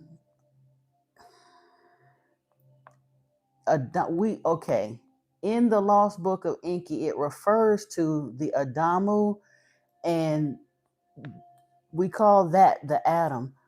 But Adapa was actually the biblical Adam, according to the Lost Book of Enki. Adapa and Titi were the first civilized humans. And anthropologists, according to Zechariah Sitchin, they saw that in the fossil records and in the artifact records and stuff, that humanity had gone through like this advanced golden age or whatever you want to call it. And then it seemed like the tools and the technology and everything else began to slow down again, like a lot. And then all of a sudden, somewhere, like I said, between 11 and 15,000 years ago, there was a resurgence of artwork and tool making and metallurgy and all the rest of that, and it coincides with what the Lost Book of Enki indicates, that Enki noticed that humanity's intelligence was beginning to devolve, and he mated with two humans to have Adapa and Titi, and that was what we call Adam and Eve in the scriptures. But when Adapa, according to the Lost Book, Adapa lived 50,000 years. It says that Adapa was born in the 93rd Shar after they got here. So almost 300,000 years after they got here was when Adam and Eve the biblical Adam and Eve were created. They had done the whole thing. And that's how I know a lot was taken away, because Adam and Eve, Adam and Tiamat, the Adamu and Tiamat, did father and mother an entire species of civilization, but it devolved. And then, of course, they had the evil wind, and Shumer was destroyed, and Shurabak, Eridu, all of those major first civilizations were destroyed when Marduk and Ninurta got to fighting in the Anunnaki wars, and Marduk unleashed the evil wind, and the nuclear fallout destroyed all of those cities. And things kind of went dark again. They had to reset and redo.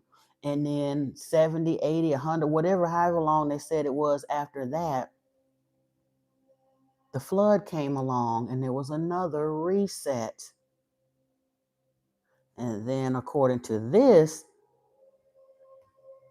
the Adapa and Titi came along, and that's where we get the biblical Adam story.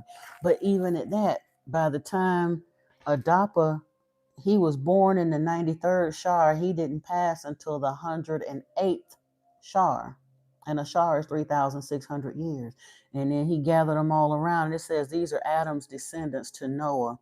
So let me see. At 130 years, he fathered Seth. And then Seth lived 800 years. Now they say in this book, all the days that Adam lived were 930 years and he died. But according to the Lost Book of Enki, like I said, it depends on who you're looking at and what you want to call him. If you're looking at Adamu, maybe Adamu did only live 930 years, but according to the Lost Book of Enki, Adapa lived for uh seven, almost 15 shars. No, 93rd. Yeah. Oh my goodness. So that's way more than, yeah. I'm sorry, that's over 100,000 years. I said 50,000 years, but yeah, it's crazy. He lived a crazy long time, put it that way. I'm going to have to go back. Again, I'm going to go back through this book because I know I missed some stuff the first go around. So definitely, if you haven't listened to the reading of it on the channel before, be on the lookout. When I'm going to finish up Enoch, I keep saying that, but we are going to finish that in the next day or two. And I'm going to start back in on this and I'll be uploading those portions of it because there's some things I need to take some more notes on. You said we lose connection with Mother Earth and she has a cleanse. She's in Earth has been going, she's in labor right now. We're entering into a new zodiacal age. Yeshua, or the folks that said that they were speaking for Yeshua, it wasn't actually Yeshua that they was talking to or about in Matthew, Mark, and Luke in the Bible. Because those books weren't written till between 60 and 110 years after they supposedly had put him to death. So excuse me, but in Matthew, Mark, and Luke, they do say, go to the gate and the man with the water jug will show the way. Well, the water bearer is Aquarius, and Enki is the quintessential Aquarius. So at the changing of a zodiacal age, there's going to be upheaval and a lot of stuff happening. Think about it. Moses, during the time of Moses, when the Egyptians were out there coming out of Egypt, they were worshiping, they made a golden calf, so they were most likely worshiping either Marduk or Moloch. But that was in the during the zodiacal age of Taurus. By the time Yeshua came along, they were in the zodiacal age of Pisces. That's one of the reasons they had that fish thing. They tell you, talk about the bread and the fishes and all that. Yeshua was basically the mascot or the keeper, if you will, of the age of Pisces. And he told people to look forward to go to the gateway of the age of Aquarius, and that'll show you the way. And of course, the Millerites think that that Yeshua came back on the planet. The Millerites, the Jehovah's Witnesses, and the Seventh Day Adventists were looking for. Well, weren't officially Jehovah's Witnesses, but I'm saying that those people, when all of the spiritual activity started happening on the planet in the 1800s, they were looking for Yeshua to come back around 1844. They didn't see him physically come back, but there was so much spiritual activity happening on the planet that it looked like he kind of sort of did, Not physically, but why would he? He said, in my father's house there are many abodes, there I go to prepare a place for you. He never say nothing about coming back physically. But if you listening to a mystic talk, you might, if you don't have an expanded consciousness and don't really understand what he's talking about, you might misunderstand what he's saying.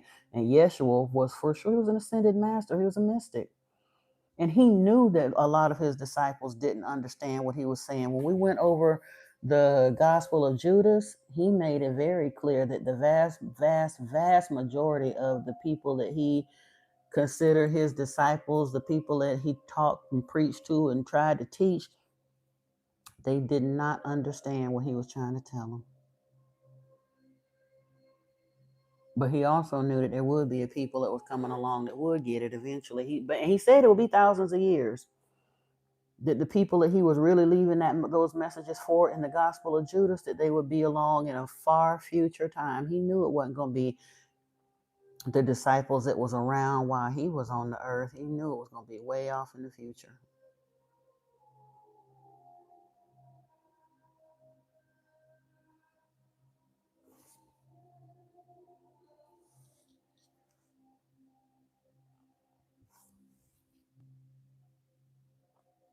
So what now? Hey, Cedric Gilmore, I didn't see you. Sorry. And Niana, I'm sorry, I missed you too, love. My bad.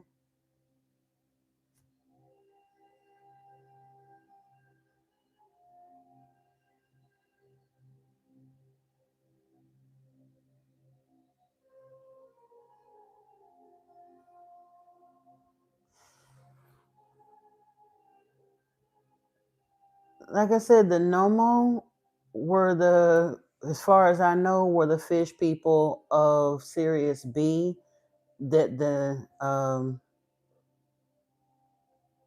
Dogon people of Mali talk about. Yeah. And again, I don't know much about them except for the fact that the Dogon say that they were an aquatic people that came from the sky and stayed amongst them for a time and talked to them and taught them, and they held the coordinates for Sirius B for hundreds of years before humanity's technology had caught up to the fact that they could verify it or not. It's literally been within the last 40 years or so that that humans have been able to verify that the Dogon people knew what they were talking about when they stated the coordinates in the sky of Sirius B.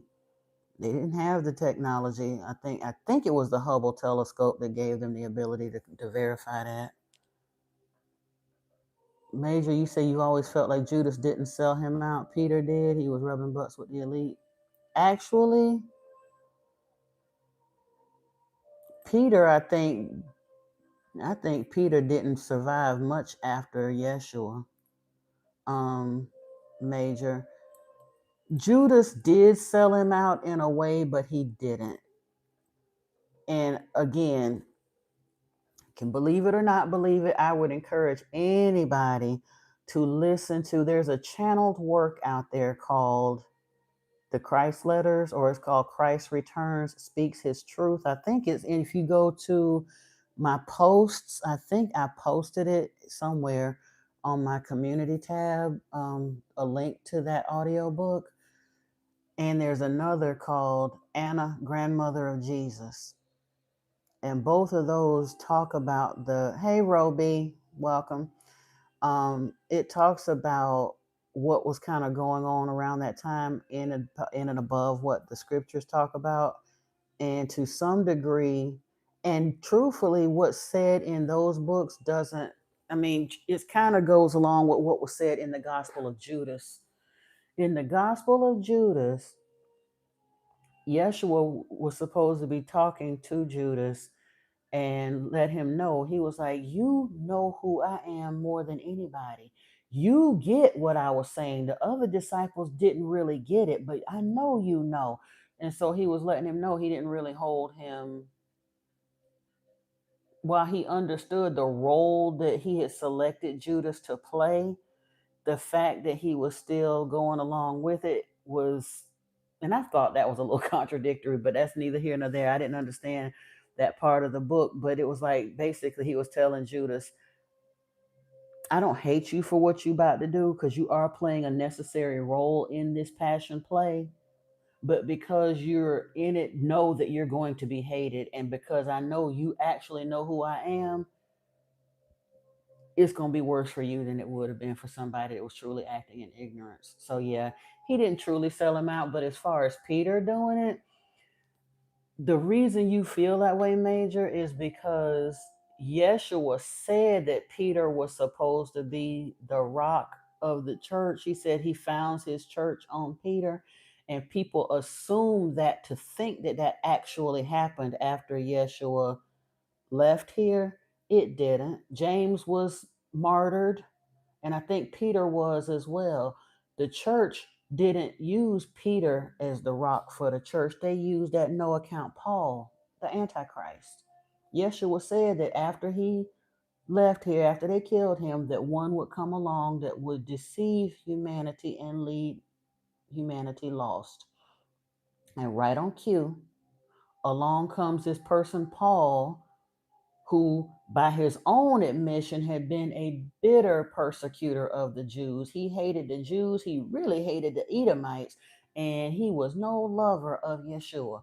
And yet he claimed he had this transcendent spiritual experience on the road to Damascus, again, damn near 100 years after Yeshua had already been put to death. And he claims that Yeshua appointed him as an apostle posthumously. I don't think so.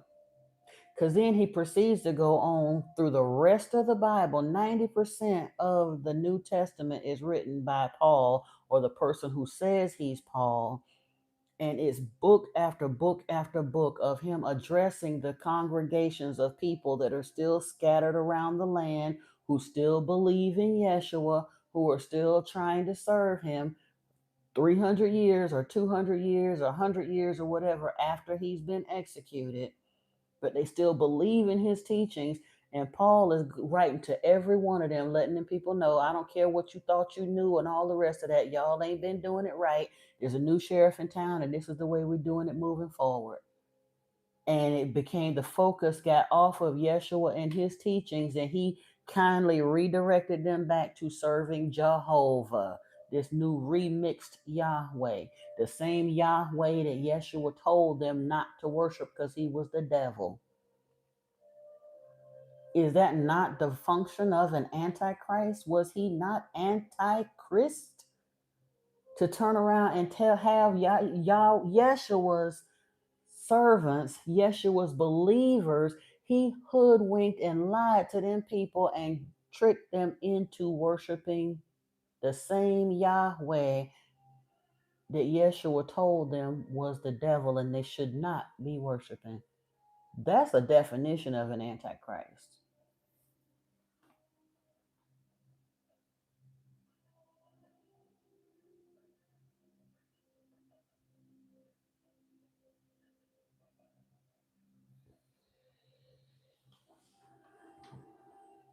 Mm-mm-mm.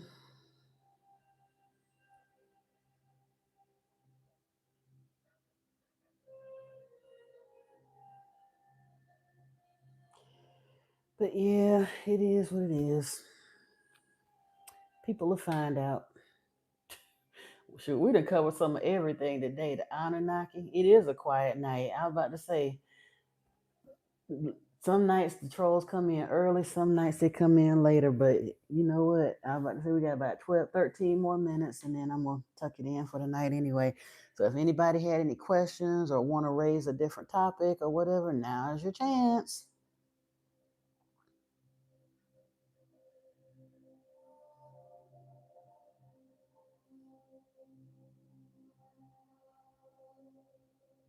Hey, Cece, welcome back.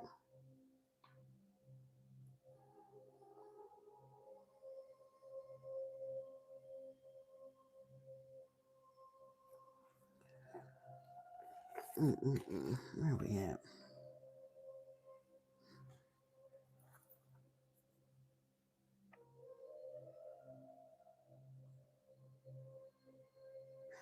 Ooh, this is interesting. I just so happened to open the book, and like I said, I'm gonna start from the beginning. I'm not gonna cherry pick through it, but I just so happened to open the book right at the 10th tablet where it was talking about um, the stuff leading up to the flood and how Galzu. Oh, you're fine. I think I do want to read a little bit of this to y'all on the way out the door because this was kind of interesting.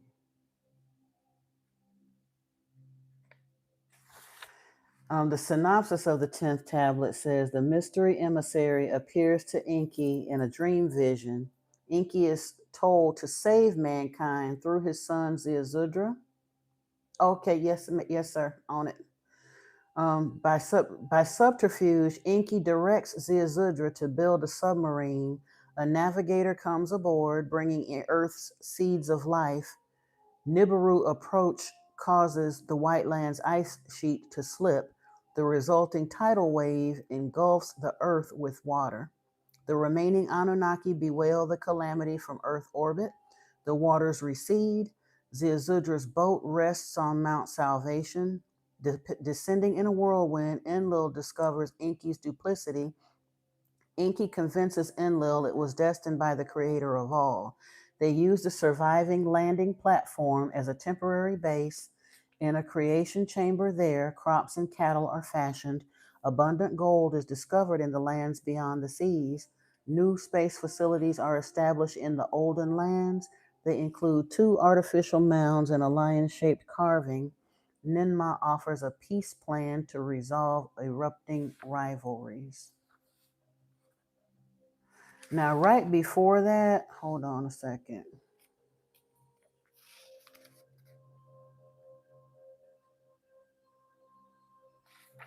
Hold on, hold on.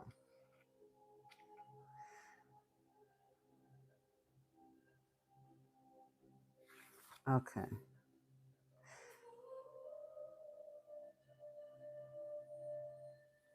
Wait a minute. I'm gonna probably wind up staying a little bit later because I do want to read this part for the because yeah. I wanted to go back to where Galzu started speaking because Galzu was the messenger that the creator of all sent. So hold on.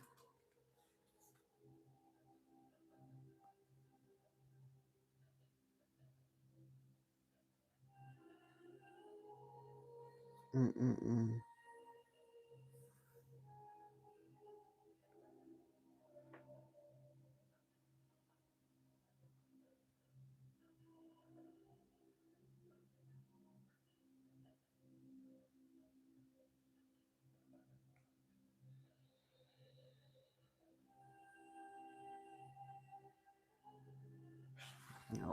Hold on, y'all. I'm so sorry. Okay, I'm at a good place to start. My bad. Here we go. Now, this is the account of Earth's tribulations before the deluge and how the mysterious Galzu, decisions of life and death in secret, guided. By the conjugations of Igigi and the earthling daughters was Enlil greatly disturbed. Remember, like I said, the Watchers or the Igigi, they took the daughters of men during the Nurta's wedding and all of that. So, yeah. By Marduk's espousal of an earthling female, Enlil was much distraught. Again, remember, Enlil is Yahweh. In his eyes, the Anunnaki mission to Earth had become perverted. To him, the howling, shouting earthling masses an anathema became.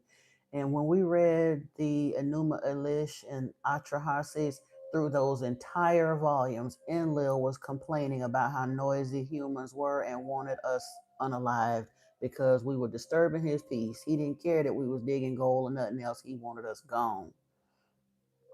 Oppressive the pronouncements of the earthlings have become. The conjugations of sleep deprive me, so did Enlil to the other leaders say. In the days of Ziuzudra, plagues and pestilences the earth afflicted, aches, dizziness, chills, fevers, the earthlings overwhelmed. Don't that sound like what's going on today? Sickness everywhere. Let us, the earthlings, curing teach how they themselves to remedy earth. So did Ninmah say. Ninmah was big on healing and stuff. So, yeah. This by decree I forbid, Enlil to her pleas retorted. Now, why would he forbid to allow her to teach us how to heal ourselves, how to teach medicine, how for us to be healthy? He forbade her. Now, mind you, not only was she his brother, she was his sister, and he was the ruler of Earth at this point because his daddy had given him that power, but they had a child together too. So she ain't had no choice, kind of, sort of, but to listen to him. But he forbid her to teach them how to cure ourselves. In the lands whereto the earthlings have spread, waters from their sources did not rise. The earth shut its womb, vegetation did not sprout.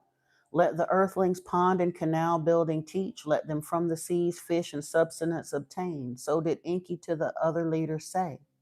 This by decree I forbid, Enlil to Enki said, let the earthlings by hunger and pestilence perish. So first he wanted to starve us out. He wanted disease and hunger to take us out first. For one shar, the earthlings ate the grasses of the fields. For the second shar, the third shar, the vengeance of Enlil they suffered. So now for 10,000 plus years, he just let humanity struggle and suffer and did not, we basically survived just because we like that. In Shurabak, Zirzudra city, the suffering unbearable was becoming. To Eridu, Zirzudra of the earthlings, a spokesman journeyed. To the house of the Lord Enki he made his way. By the name of his Lord he called. For help and salvation to him he pleaded. Enki by Enlil's decrees was bound. And again, my son asked me the other day, well, what if Enki loved us so much, why didn't he do something? Not only was Enlil given rulership over earth, but when shit got really tough, he literally ran back to Nibiru, and whatever story he told or spin he put on it, he got the backing of the seven who judged the councils on Nibiru, continue to give him the authority to kind of shut this thing down. And I don't know why, but again, it is what it is. So in those days, the Anunnaki for their own surviving were concerned. Their own rations were diminished. By earth's changes, they themselves afflicted became. On earth, as on Lamu, the seasons their regularity lost. For one shar, for two shars, from Nibiru, the heavenly circuits were studied. Oddities in the planetary destinies from Nibiru were observed. On the Earth's face, black spots were appearing. From its face, flames shot up.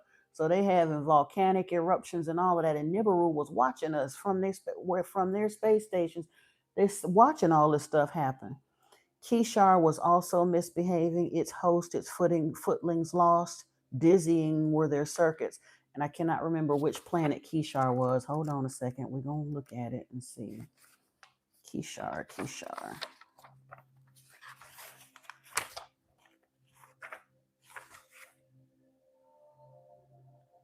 Jupiter.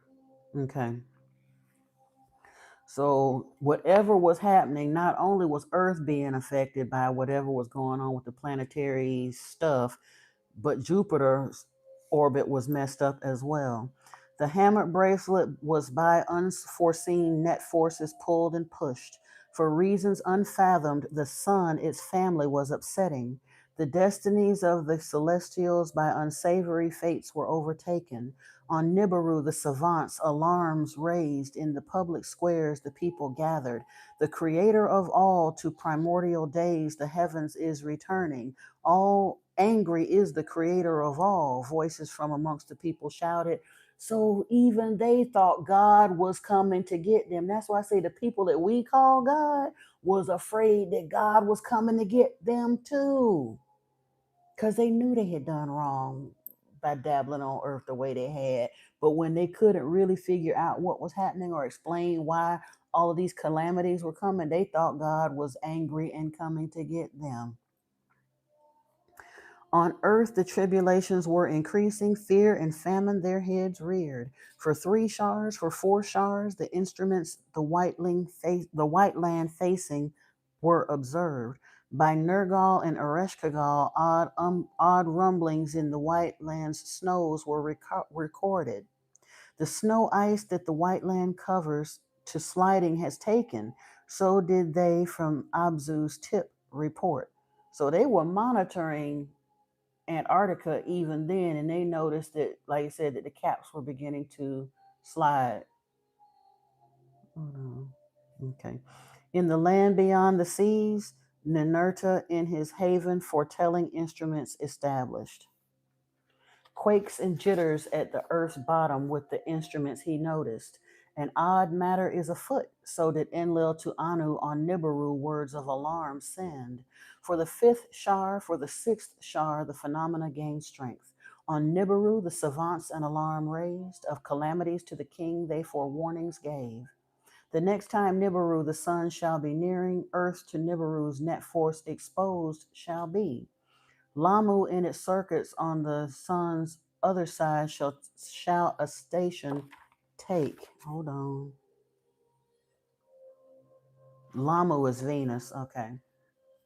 So they already knew As jacked up as the seas were acting with the volcanic activities and the oddities in Jupiter's orbit and all of that, they already knew that enough energy had been displaced that when Nibiru's orbit brought close to Earth, that it was going to be a problem.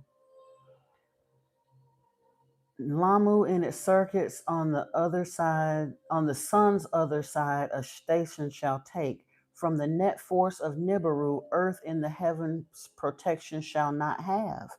Kishar and its host agitated shall be. Lahamu also will shake and wobble. Lahamu is, okay, Lamu is Mars, excuse me. Lamu is Mars, Lahamu is Venus, and then Kishar is Jupiter. Okay. Maybe. Could honestly, they know what Nibiru is, and I honestly think Nibiru is so big that if that were actually Nibiru approaching, we'd probably be feeling it even stronger than we are. But I wouldn't be surprised if 31 Atlas was a probe or something that was sent close to us to gather some more intel and figure out it could have been sent by Nibiru. I would not be surprised at all. And that people can say that sound crazy saying that, but come on, people. They've been watching us ever since this project started. The fact that ignorant humans don't want to acknowledge that, they want to stick their head in the sand and still believe in Sky Daddy and all the stories that came out of the last 2,000 years, that doesn't mean that it ain't really happening. But yeah.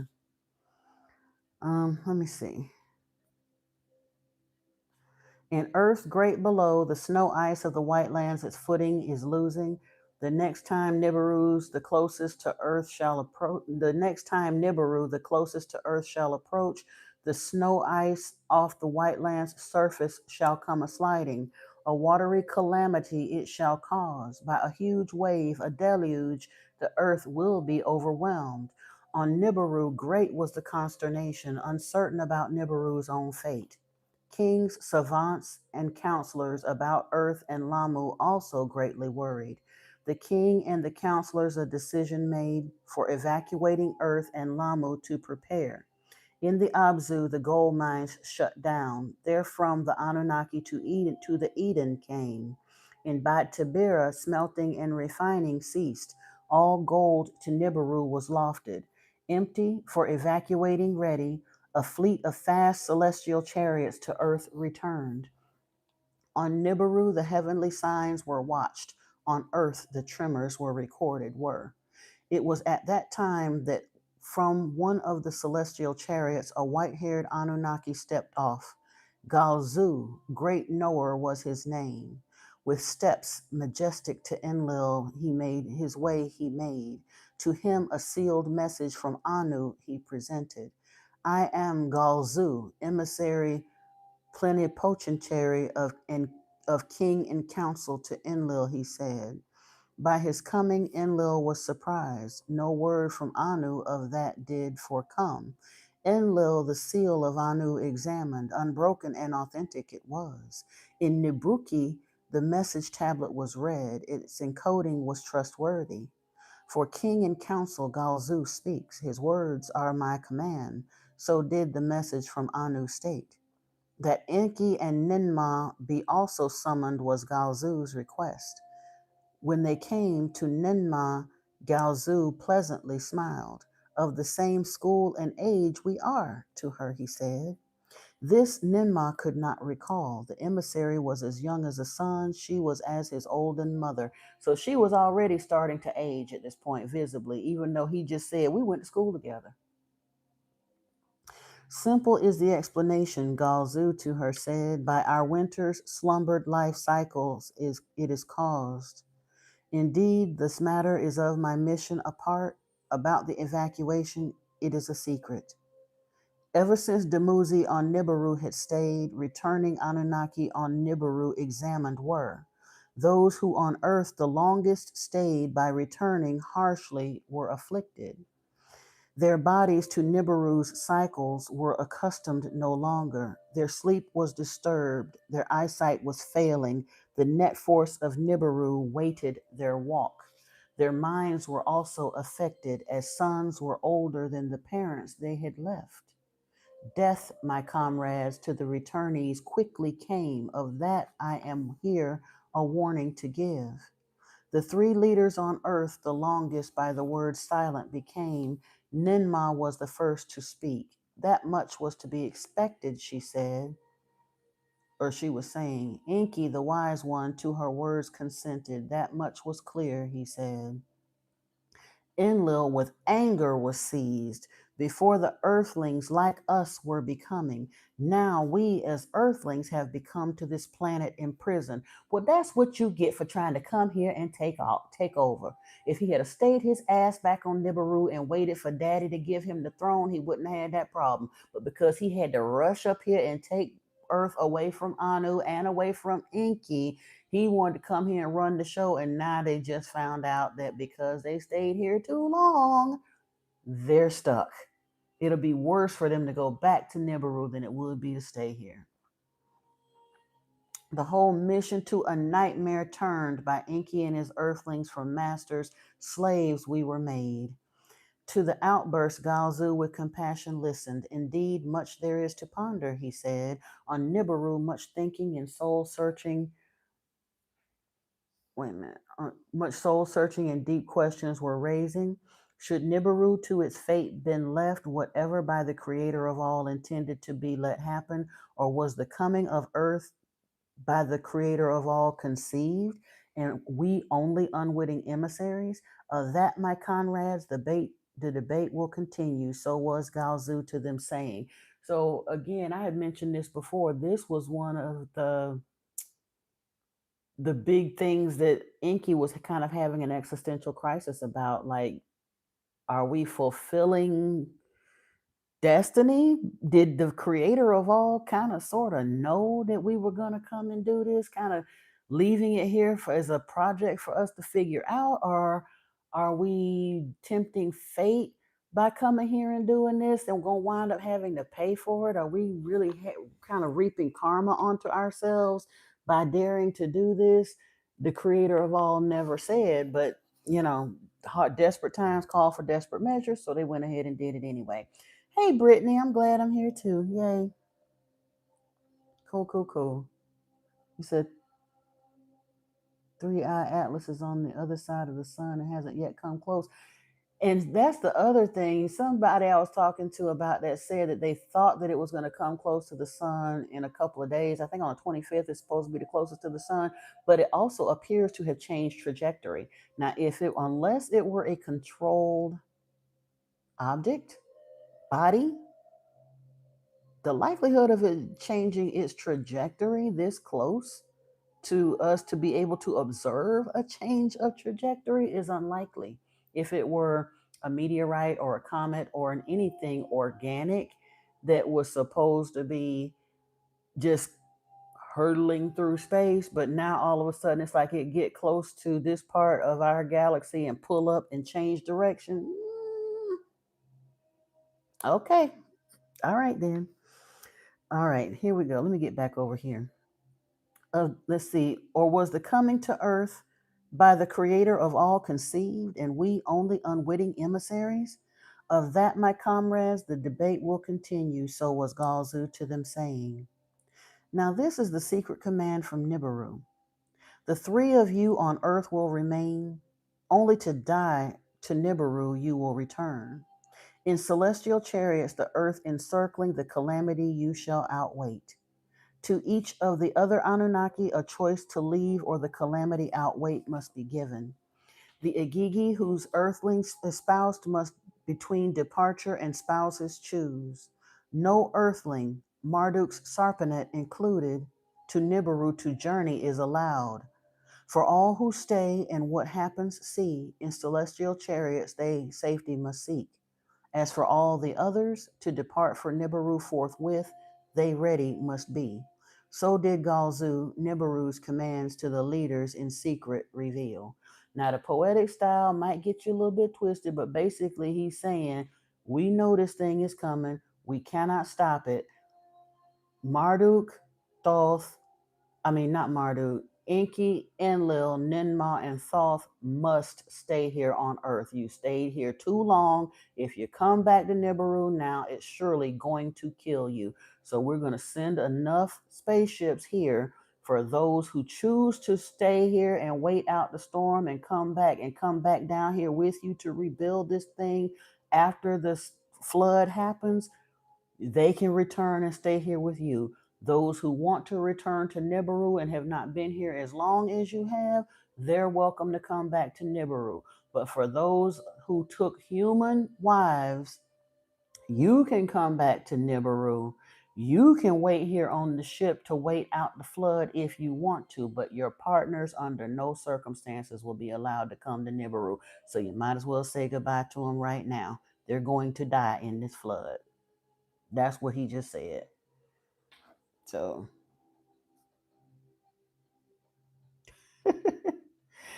Natalie, it ain't got nothing to do with fear mongers or tech greed. I'm trying to tell you, whatever that thing is, the the folks that's really allowed, no, not the folks running this show, but the folks that's overseeing the whole thing, they know what it is. Yeah, that part. Let me go on. Now, this is the account of how the Anunnaki to abandon Earth decided, and how an oath they took mankind to let die in the deluge perish. In Nubruki Enlil, a council of Anunnaki and Igigi commanders summoned. The leaders' sons and their children also were present. Word of the impending calamity Enlil to them as a secret revealed. To a bitter end, Earth mission has become, to them he solemnly said. All who leave wish all who to leave wish in celestial boats that are ready to Nibiru will be evacuated. But if earthling spouses they have, without the spouses they must leave. Igigi, who to their spouses and offspring attached are, let them to the highest peaks on earth escape. As for a few of us Anunnaki who will choose to stay, in boats of heaven and earth skies we will remain, the calamity to outwait, the fate of earth to witness.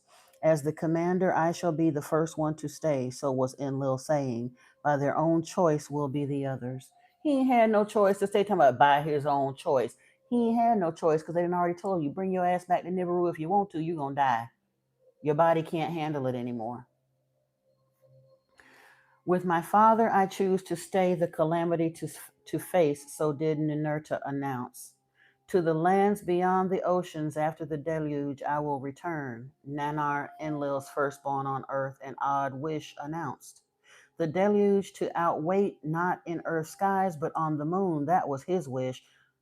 So Nanar, maybe that's why he became known as tied with Sin, the moon god, because he, like I said, he went, but Enki had taken him to the moon for a while.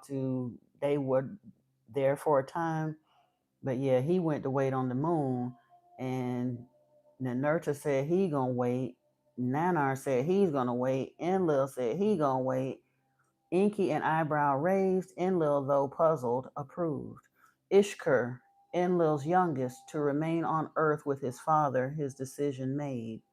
Utu and Inanna, Nanar's children who on earth were born, to stay declared. Enki and Ninki, to stay and earth not abandoned, chose. Proudly they so announced. The Igigi and Sarpanet I shall not desert, Marduk with anger stated. One by one, Enki's other sons their choice to stay announced. Nergal and Gibal, Nenagal and Ningishzida and Dumuzi too. All eyes to Ninmah then turned. With pride her choice to stay, she declared. My life work is here. The earthlings, my created, I shall not abandon. By her words, Anunnaki and Agigi to a clamor were stirred. About the earthlings' fate they inquired. Let the earthlings for the abominations perish, so did Enlil proclaim again. Enlil is Yahweh, y'all. Enlil wanted to let all humans die in the deluge. A wondrous being by us was created, by us saved it must be, Enki to Enlil shouted. To this Enlil with his own shouted words retorted, from the very beginning, at every turn, the decisions by you modified were. To primitive workers procreating you gave, to them knowing you endowed, the powers of the creator of all into your hands you have taken.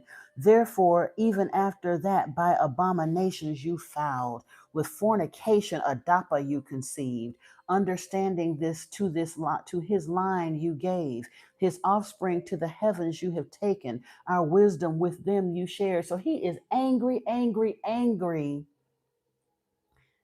that humans were given intelligence. He only wanted us to be rudimentary slaves that could do their work and then could be left to either starve or destroy us like animals. We were never supposed to be sentient beings. But Enki and Ninmah came to understand that the only way to get a viable worker was to create sentient beings. They had to give us their DNA in order to allow us to be able to work for them.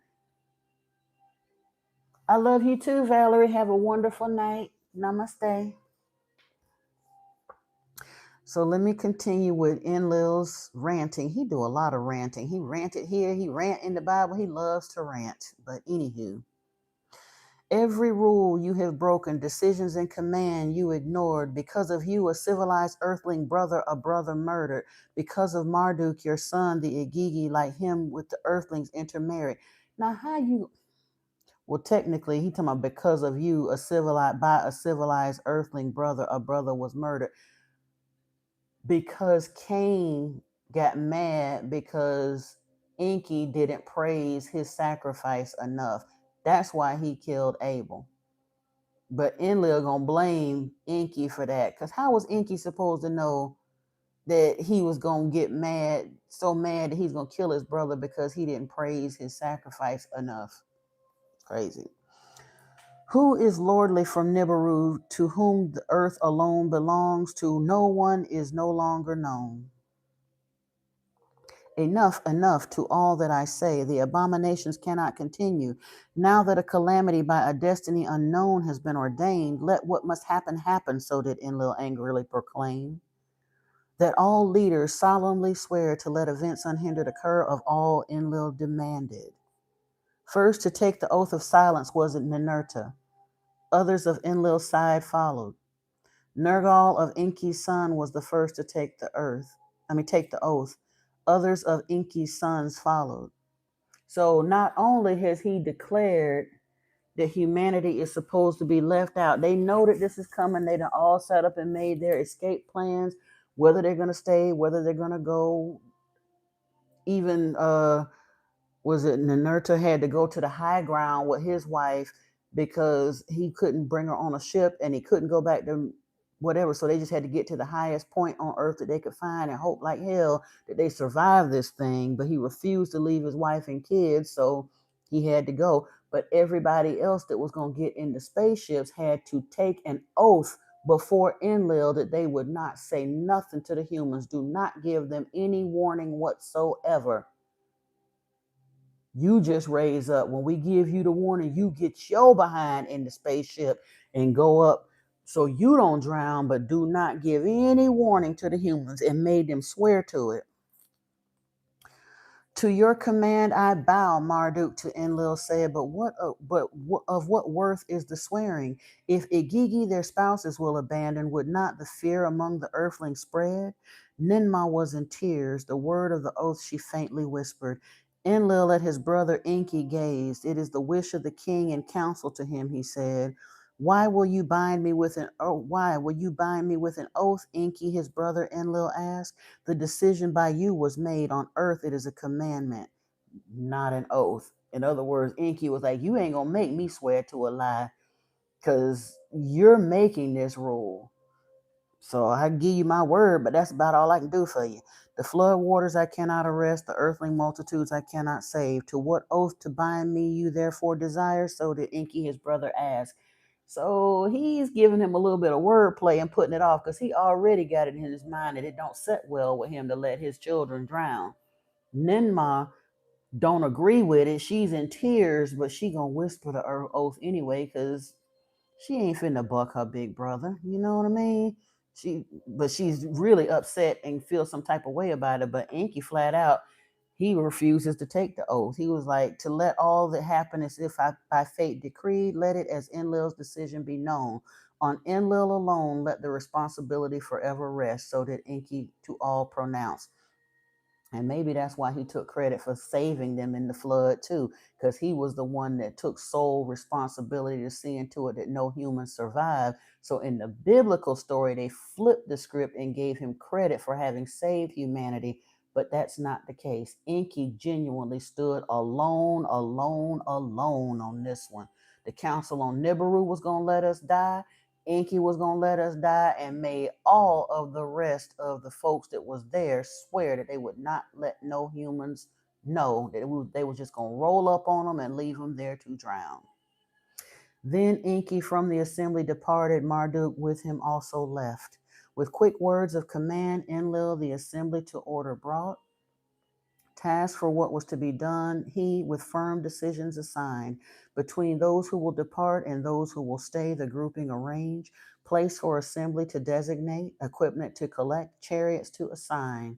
First to depart were those who to Nibiru were returning. With much embracing and the locking of arms, and joy mixed with sorrow, the celestial boats they boarded. One after the other, the vehicles from Sippar roared aloft. At first, those left behind the journey.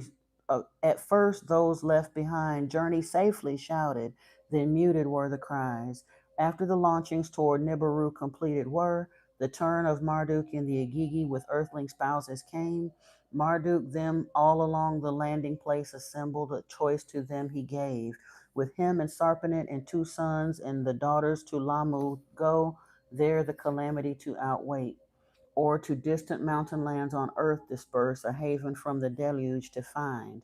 Enlil then of those who remained took account, by groupings to them chariots he assigned. Ninurta to the mountain lands beyond the oceans, Enlil directed on earth's rumblings to report.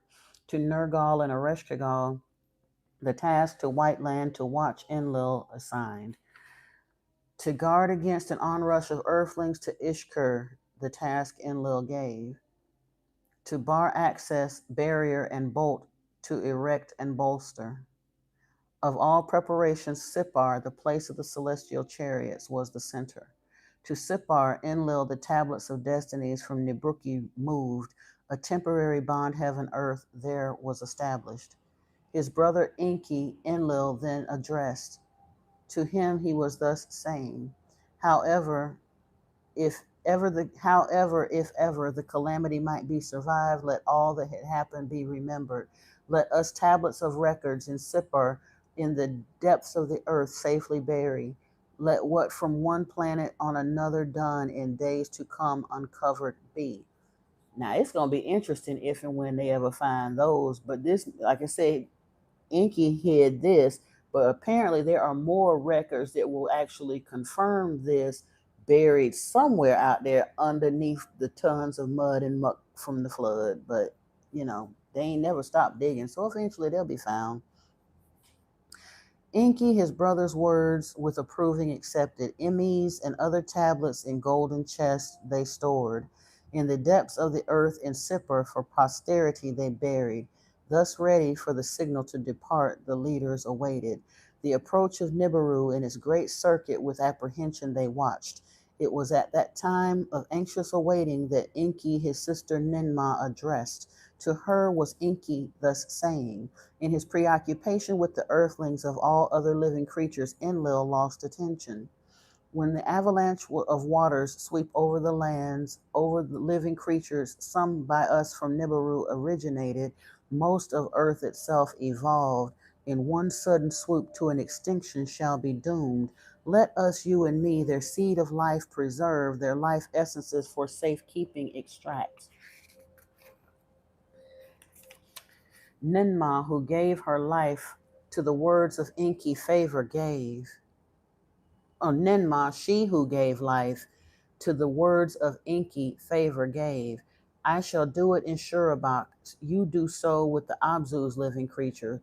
So to Enki she said. While the others sat idly waiting, Enki and Ninmah a challenging task undertook. Ninma in Shurabak by some of her female assistants was helped. Inki by Ningishzida in the Abzu at the Olden House of Life was assisted. Male and female essences and life eggs they collected. Of each kind, two by two, they in Shurabak and the Abzu preserved, for safekeeping while in earth circuit to be taken, thereafter the living kinds to recombine. At that time, word from Ninurta came, earth's rumblings ominous are. At that time, word from Nergal and Ereshkigal came, the white land is shaken. In Sippar, all the Anunnaki gathered, the day of the deluge they awaited. Now that was leading up to the flood. Now it continues on here. In Sippar, all the Anunnaki gathered. This is the beginning of the 10th tablet. The day of the deluge they awaited. It was at that time, as the tension of awaiting was mounting, that Lord Enki, asleep in his quarters, had a dream vision. In the dream vision, there appeared the image of a man, bright and shining like the heavens. And as the man Enki approached, Enki saw that the white-haired Galzu he was. In his right hand, an engraver's stylus he was holding, and in his left hand, a tablet of lapis lazuli, shining smooth, he held. And as he approached near enough by Enki's bed to stand, Galzu spoke up and said, "Unwarranted your accusations against Enlil were, for only the truth he spoke. And the decision that, as Enlil's decision will be known, not he, but destiny decreed. Now into your hands fate take, for the earthlings the earth will inherit. Summon your son Ziazudra without breaking the oath to him coming calamity reveal. A boat that the watery avalanche can withstand, a submersible one to build him tell, the likes of which on this tablet to you I am showing. Let him in it save himself and his kinfolk, and the seed of all that is useful, be it plant or animal, also take."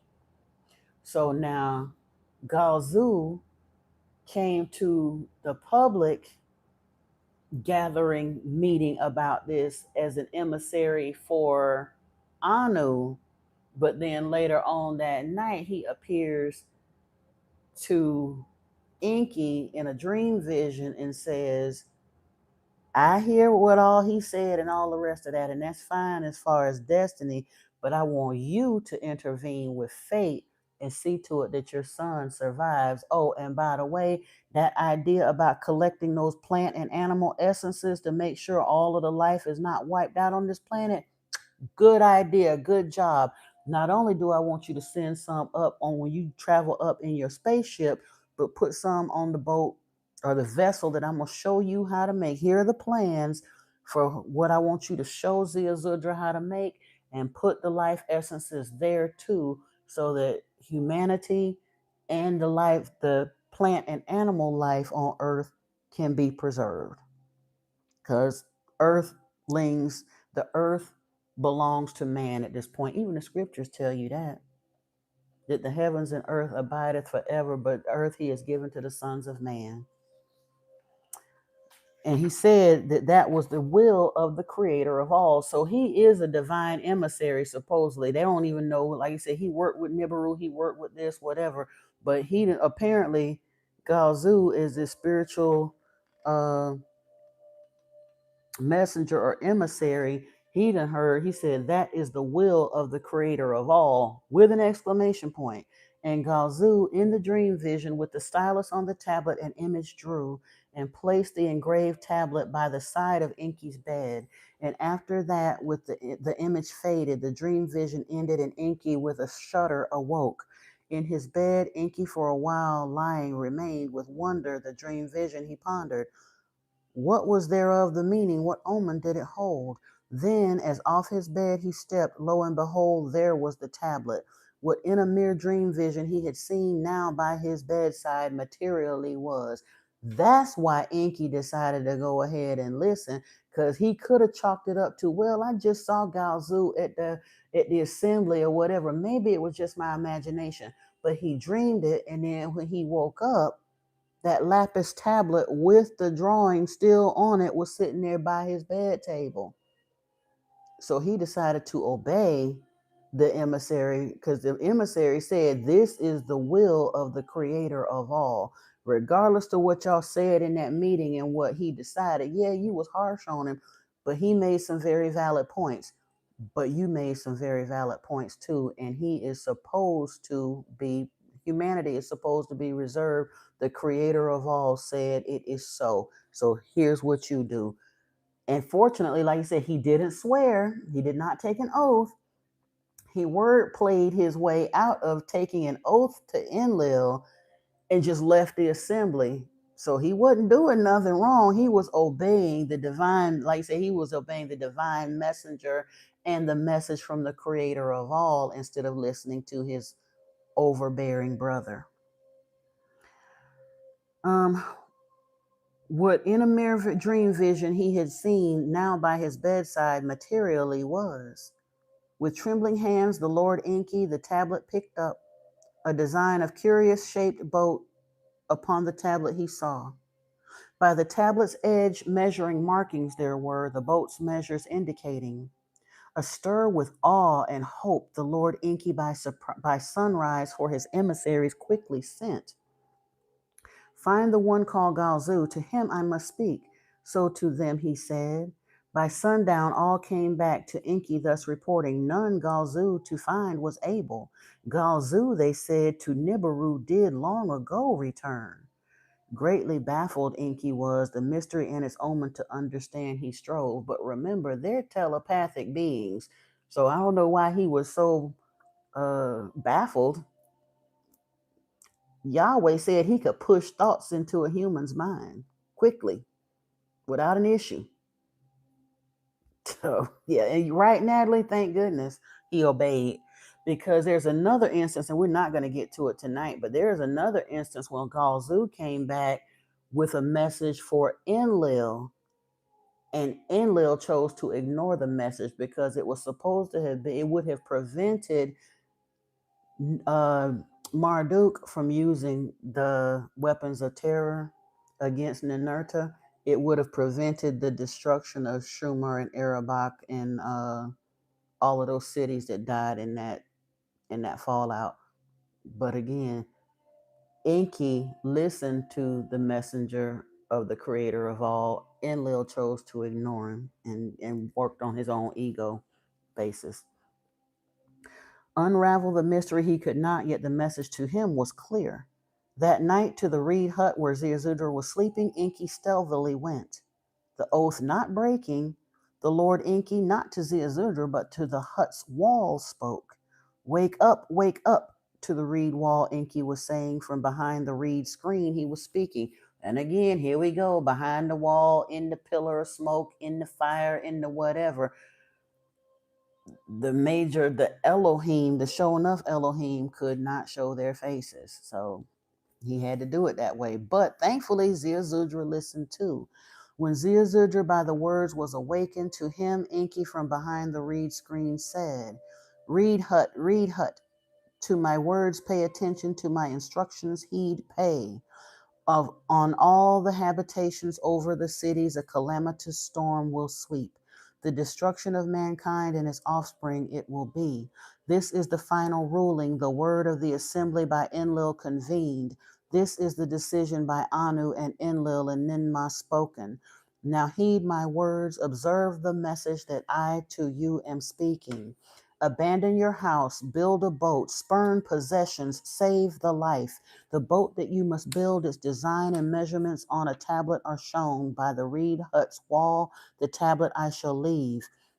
Make sure that the boat shall be roofed throughout. The sun from the inside must not be seen. The tackle must be very strong, the pitch strong and tight to ward off water. Let the boat be one that can turn and tumble the watery avalanche to survive. In 7 days build the boat. Into it your family and kinfolk gather. In the boat food and water for drinking heap up. Household animals bring. Then on the appointed day, a signal to you shall be given. A boat guide who knows the waters by me appointed, so by to you that day will come. On that day, the boat you must enter, its hatch tightly closed you must. An overwhelming deluge coming from the south, lands and life shall devastate. Your boat from its moorings it shall lift, the boat it shall turn and tumble. Fear not, to a safe haven the boat guide will navigate you. By you shall the seed of civilized man survive. When Enki's voice fell silent, agog was Ziazudra. On his knees, prostrate he fell. My Lord, he shouted, your voice I heard, let me see your face. Not to you, Ziazudra, have I spoken, to the reed wall did I speak, so Enki said. By Enlil's decision, by an oath upheld, I am bound to that all the Anunnaki swore.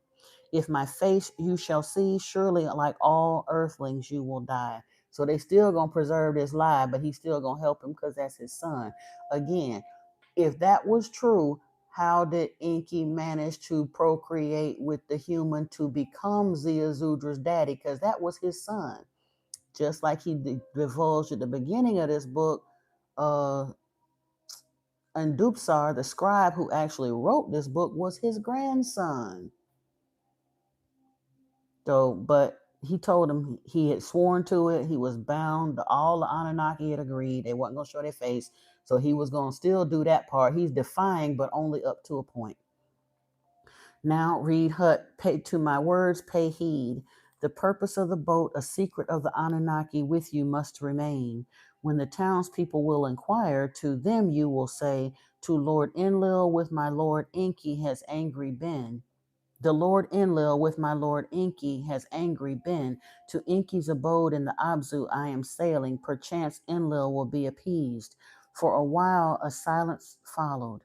Ziazudra from behind the reed wall came. A tablet of lapis lazuli in the midnight shining he saw and picked up. The image of a boat upon it was drawn, notches its measurements gave. Wisest of civilized men was Ziazudra. What he had heard he understood. In the morning to the townspeople he so announced, the Lord Enlil with the Lord Enki, my master, angry has been. On that account to me the Lord Enlil is hostile. In this city I no longer reside can, nor in the Eden my foot any more set. To the Abzu, the Lord Enki's domain, there a sailing I go. In a boat that must quickly be built, I will away from here depart. Therefore, thereby the Lord Enlil's anger will subside, hardships will end. Now, this is something interesting too that I didn't quite get as fully the first time I read it. He's clearly stating here in the Bible is confusing again because all the Elohim are just replaced with the word God. So when you read the biblical account of Noah, it sounds like Noah was walking with Enlil, Yahweh, because later on, by the time Abraham gets with Yahweh, then he's Yahweh has tried to come in, he's usurped and stood in this spot and calling himself the creator of all and the true God and all that. But in the Bible, it says Noah walked with the true God. Yahweh says Enlil is a liar. He's a false God. Not saying that Enki needs to be worshipped either, but true in the sense that he's the true God in the sense that he has not lied to and deceived mankind. He's tried to assist mankind. So it says Noah walked with the true Elohim. This and that one, Enoch walked with the true Elohim. And various ones in the scriptures, it talks about walking with the true God. I just found that kind of interesting here. That it comes with it talks about that again. Let me see.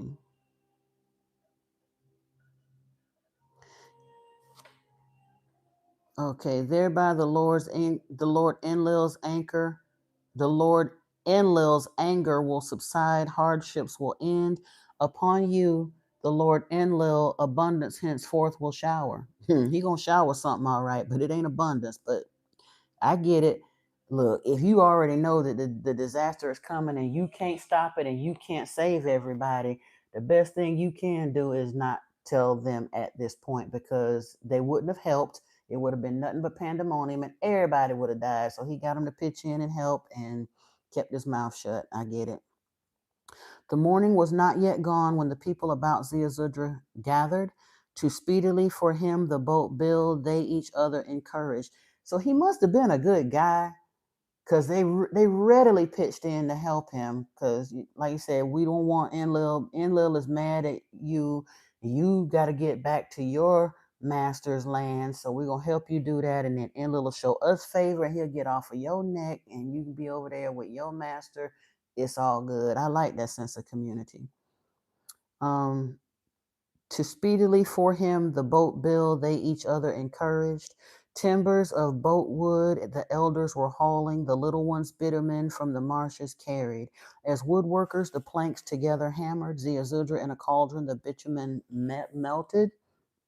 With bitumen the boat he waterproofed inside and out. As in the drawing upon the tablet, the boat on the fifth day was completed. Eager to see Ziazudra depart, the townspeople to the boat food and water brought. From their own mouths sustenance they took. To appease Enlil, they were in a hurry. They know they better appease him, because, like I said, Enlil ain't been nothing nice from day one. So if anything could get him off their ass, then they all about it. Like I said, they took the food out their own mouths to stack up this boat to help get him the hell on away from them, so Enlil could stop being angry and help them. You say it's interesting. They supportive in the Bible? Exactly. That's an interesting point, because here's the thing. In the Bible story, they got to give you a reason as to why all of these people were allowed to drown without telling the truth. That the same so-called Yahweh that's taking credit for having saved Noah is the same Yahweh that allowed them all to die without any whatever. So they changed the Bible story by saying that these people ridiculed him, that he was working on this boat by himself for 40 years and simultaneously walking all over the earth, including crossing several oceans to get the polar bears and the Komodo dragons and the from all different lands. He had to physically gather all of those animals and place them in the ark, 2x2s and 7x7s, and all of that. That's why I said the story don't even make no sense. They start taking the same kind of creative license with that telling, like the Babylonians took in the Enuma Elish, or I think that was a Sumerian story. The Babylonian epic is the Atrahasis, but either way, they start changing it a little bit to aggrandize and suit themselves, you know, because how they gonna sit there and put the truth in the Bible? Yahweh hated y'all, by the way. Did you know he wanted all of y'all gone? He tried several times to get you exterminated like the roaches he thought you were. But since some of you survived, we're gonna just switch this thing up, and now you're gonna worship him, because that would have been the truth they had to tell. They couldn't tell that. And they couldn't tell the truth that he had another brother who actually loved humanity and wanted humanity saved and all the rest of that. Because again, the only time they're willing to acknowledge that there was more than one person present here in this whole telling of the Bible story was in Genesis chapter 1, where it says, let us make man in our image. And the church then rinsed that to believe that he was speaking to Yeshua in his pre-human form when he was the Word and the Logos, which truthfully probably is, because he was speaking to Ningishzida and Ninmah. And again, like I said, we sit there, if we really, really look at it, it's very highly likely that Ningishzida probably is Yeshua by the time we get down to John. But they can't acknowledge all of that, so they've left out a whole lot of this story in order to scrub the other Elohim from the scriptures. The only Elohim that are named in this book, in the Bible story, are ones that Yahweh's prophets turn around and paint as evil: Asherah, Baal, what was I can't think, Kinun, the sky god, and I think Zen something. I don't. They were players that I don't really remember very strongly. And maybe I just thought about it. Kinun, the sky god, could have been an adaptation of Kenan, but however it goes, the only other times other quote unquote gods are named, it's in a very negative light because the Bible is not the true story of humanity. It's the Yahweh story that they adapted to push the world from work, to convert the world to, let me put it correctly, to expand worship of Yahweh worldwide.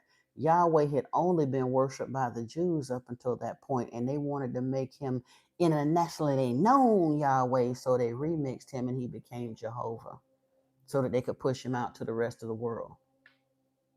They're like, well, we know he there was that Yahweh cat did some things that wasn't.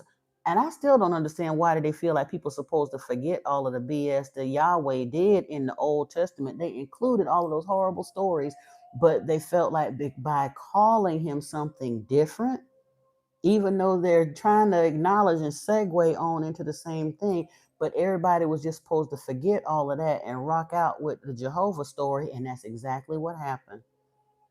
By the time they did all of that, people conveniently forgot how evil Yahweh had been to the Jews because they chose to call him something different. But anyway, let's go. Timbers of boat wood the elders were hauling, the little ones bitumen from the marshes carried. As woodworkers, the planks hammered together, Ziazudra in a cauldron, the bitumen melted. With bitumen, the boat he waterproofed inside and out, as in the drawing upon the tablet, the boat on the fifth day was completed. Eager to see Ziazudra depart, the townspeople to the boat, food and water brought. From their own mouths, sustenance they took. To appease Enlil, they were in a hurry. Four-legged animals into the boat were also driven. Birds from the field by themselves flew in. Into the boat Ziazudra, his spouse, and sons made embark. The wives and children also came. Any who to the abode of the Lord Enki wish to go, let them too come aboard. So did Ziazudra to the gathered people announce.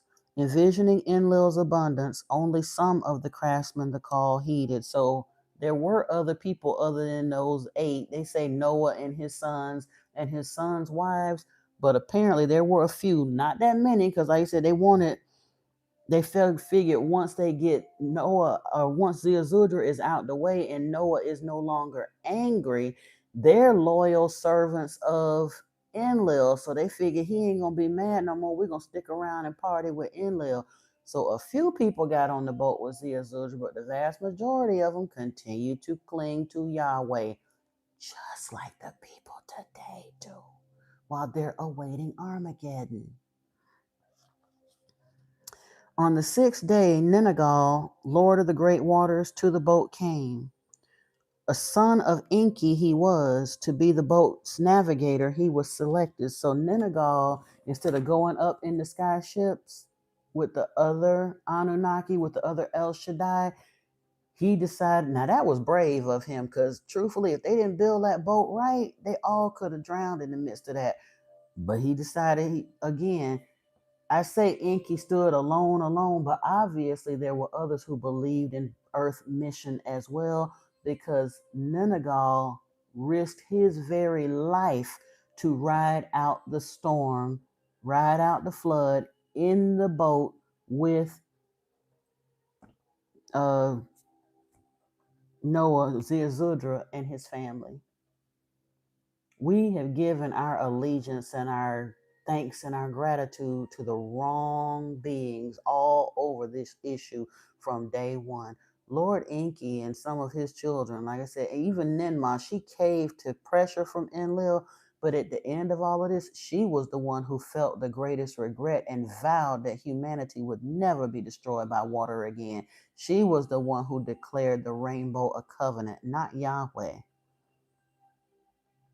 All the way through this Bible, from the flood, from the very beginning, all the way through it, we have always been redirected wrongly to give credit, thanks, allegiance, gratitude, and worship to the wrong Elohim, the one who actually hates us and destroys us and tried to erase us off the face of the earth. People still bowing and scraping to him, giving him their worship, adoration, and everything else. And he didn't do none of what he said he was going to do. And Paul told y'all he never fulfilled none of his promises to none of the faithful men and women of old. Hebrews 11:39 and 40 says it plainly. Not one of the faithful men and women listed in the Bible ever saw their promises fulfilled, ever. And yet people still choose to continue worshiping Yahweh because he tells us, he spins a delightful story. Because he's a liar. He just sat here and literally flipped everything that actually happened a different way, made slight tweaks to it, and people still cling to it and willing to kill or die to uphold the lie rather than believe the truth. On the sixth day, Ningal, Lord of the great waters, to the boat came. A son of Enki he was. To be the boat's navigator he was selected. A box of cedar wood in his hands he held. By his side in the boat he kept it. The life essences and life eggs of living creatures it contains, by the Lord Enki and Ninmah collected. From the wrath of Enlil to be hidden, to life resurrect if earth be willing. So did Ningal to Ziazudra explain. Thus were all beasts by their twos in the boat hidden. Now Ningal and Ziazudra in the boat the arrival of the seventh day awaited. In the 120th Shar the deluge awaited. In the 10th Shar in the life age of Ziazudra was the deluge forthcoming. In the station of the constellation of the Lion was the avalanche looming. Ooh. Wait a minute now. Let's look. So I'm trying to think of this might help us with the timeline a little bit. It says that first off, Ziazudra was in his 10th Shar, meaning Ziazudra was 36,000 years old. Okay? That part. That's the first part. But it was in the 120th Shar since they had gotten here on Earth that the deluge happened. But it says, in the station of the constellation was the avalanche looming, and the constellation of the Lion. So that would have been in Leo. So wait a minute. If we're talking about zodiacal ages, it's talking about in the station of the constellation of the Lion. In the zodiacal ages, we would have had to go back through Leo, Virgo, Cancer, Gemini, Aries, Pisces. Wait a minute, is that right? I'm trying to think. That's 6 zodiacal ages.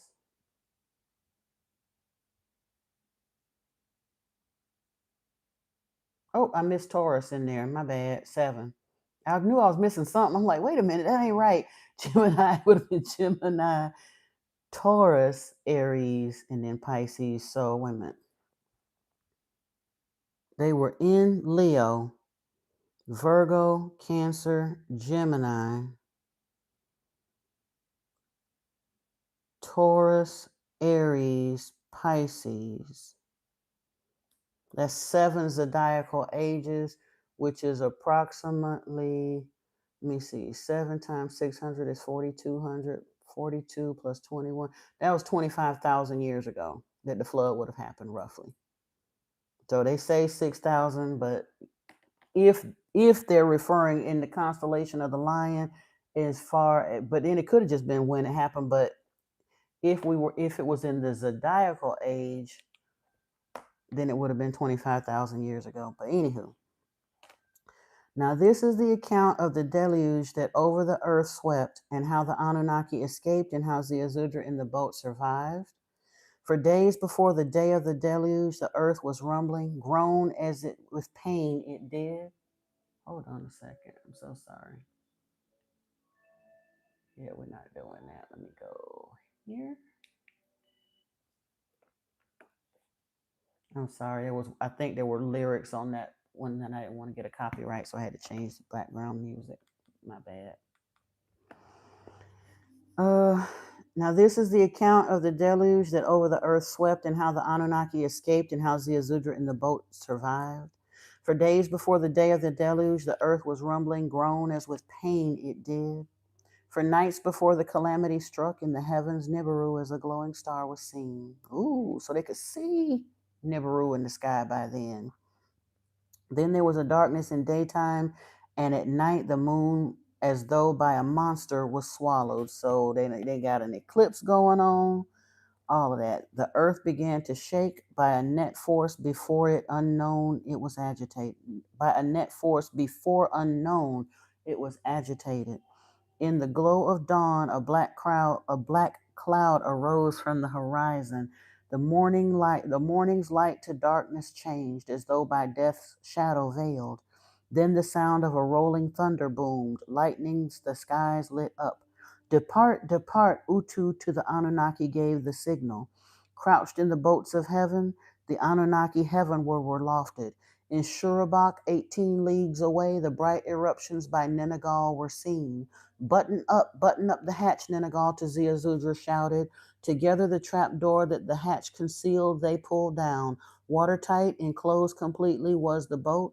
Inside not a ray of light penetrated. On that day, on that unforgettable day, the deluge with a roar began. In the white land at the earth's bottom, the earth's foundations were shaking. Then with a roar to 1,000 thunders equal, off its foundation the ice sheet slipped. By Nibiru's unseen net force, it was pulled away into the South Sea, crashing.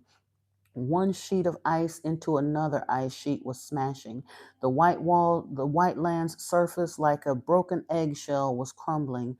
All at once a tidal wave arose. The very skies was the walls of waters reaching.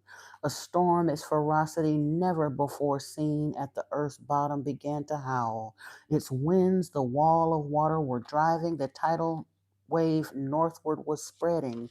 Northward was the wall of waters onrushing, the Abzu lands it was reaching.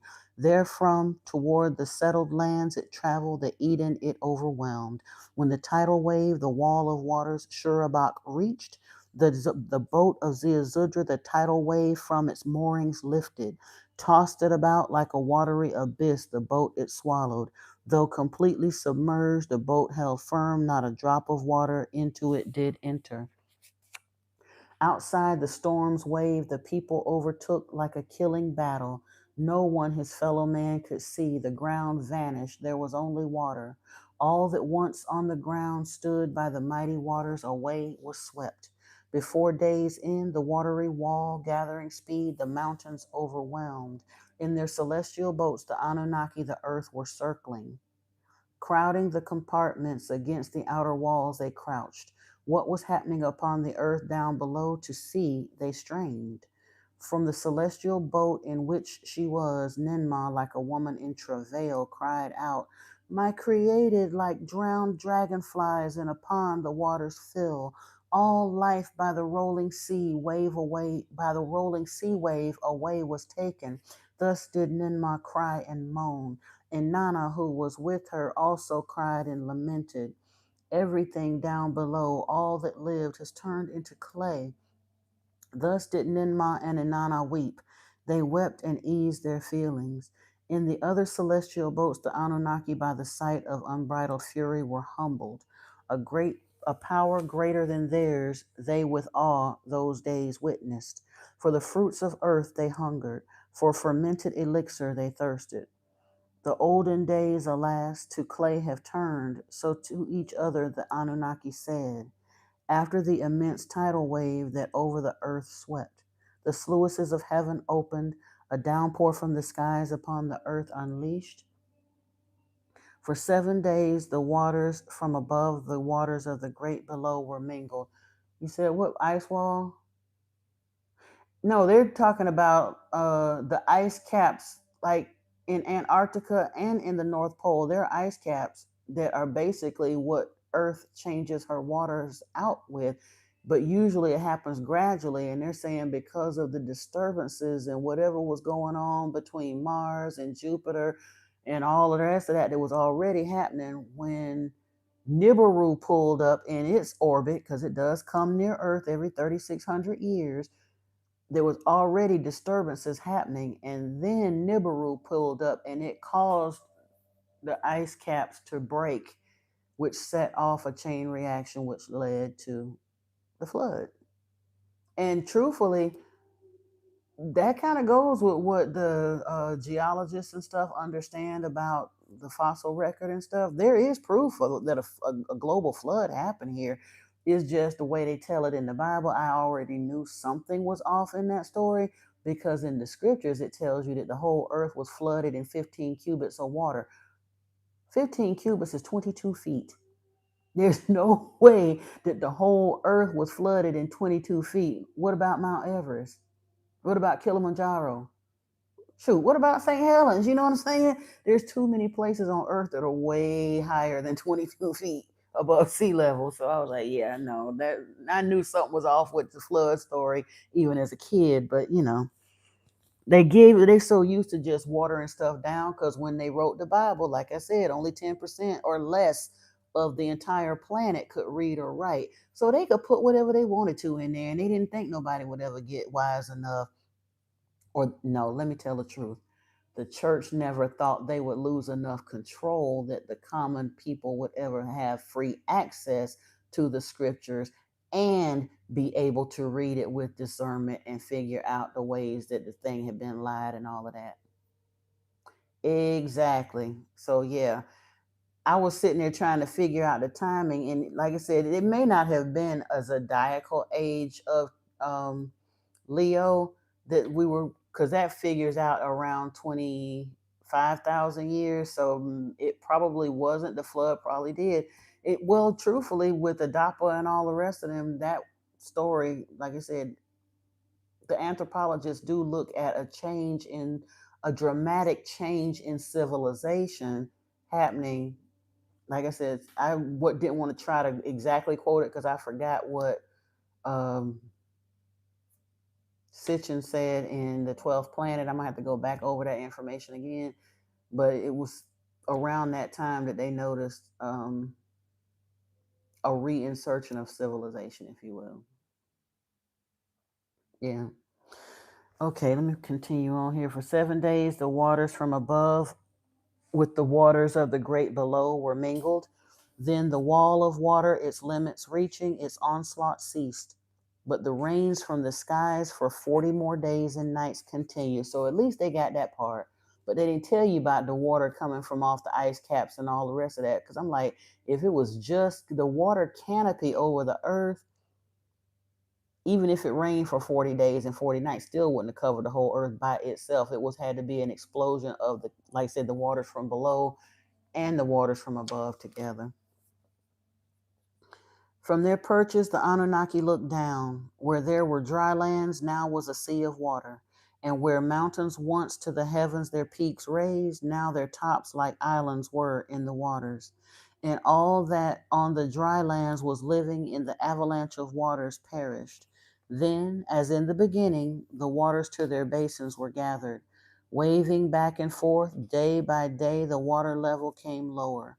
Then, 40 days after the deluge over the earth swept, the rains also stopped. After the 40 days, Ziazudra, the boat's hatch opened. After 40 days, Ziazudra, the boat's hatch opened, his whereabouts to survey. A bright day it was, a gentle breeze was blowing. All alone with no other sign of life, the boat upon a vast sea was lolling. That's something else we really didn't think about in the flood story. If it was airtight and they said no sunlight could come in, if they had put all the species of human of animals on that boat for 40, well, truthfully, it was more than 40 days. It rained for 40 days. By the time the other weeks had gone by, it would have been at least 70, 80, maybe even 90 days before they could even open the hatch. And it was close to 6 months before the water subsided enough for them to come off that boat. But having it sealed up airtight, excuse me, there's no way that they would have survived in that sealed up airtight with so many grass fed large animals give off a lot of methane when they pass gas from eating. That would take most humans out the game right there. He said if the earth warmed that fast, it would be a ton of rain due to escalated evaporation. Yeah. Mm-hmm. Let me see. After the 40 days, the Azusa, the boat's hatch opened its whereabouts to survey. A bright day it was. A gentle breeze was blowing. I don't even know if they were frozen, Natalie Rose. I'm sure they had enough. They said they had enough livestock probably to eat or whatever they were doing in there. I don't think they had some living livestock aboard.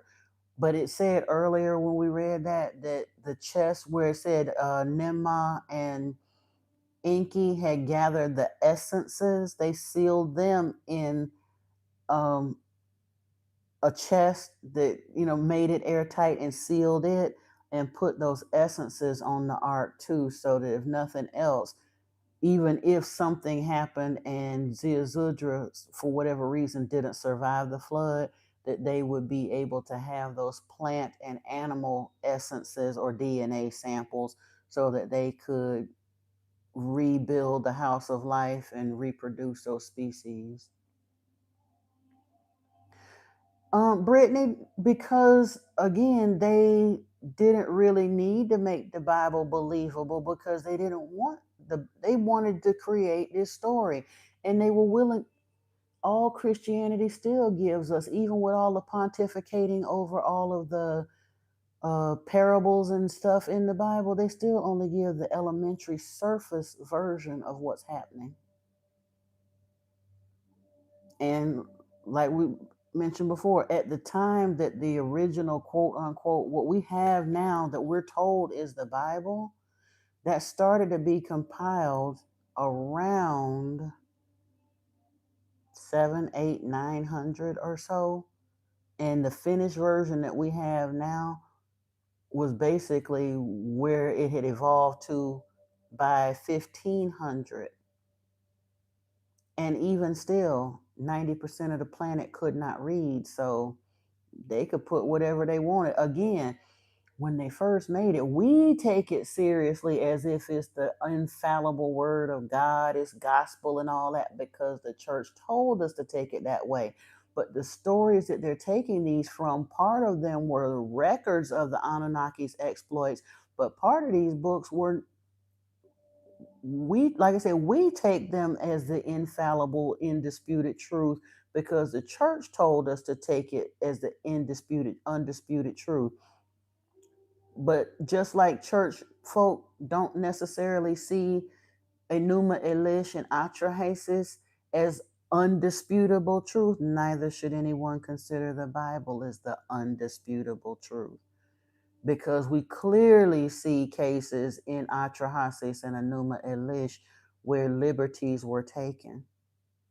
And even in this, I feel like this book has just as much validity as the Bible, but like you said, we weren't necessarily there. So we really, truthfully, in some ways, I believe this book more than I believe the Bible, only because he was willing to tell the truth, the good, the bad, and the ugly. He didn't try to paint himself as infallible and that everything he did was right and everything he did was justified.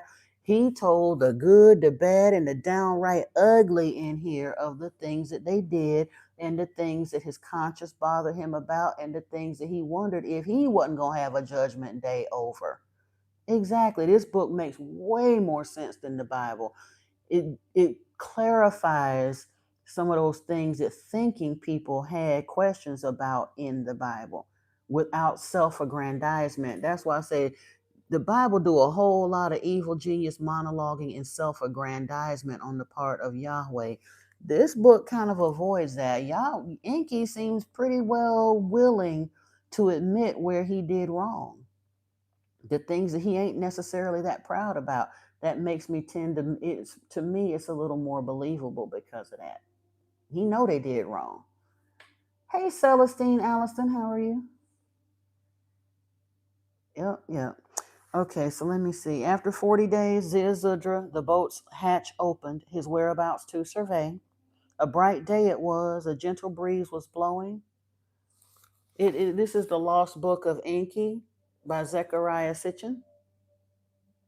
Well, it's not actually this. The translation is by Zechariah Sitchin. The book is by Enki by the hand of his scribe Andupsar.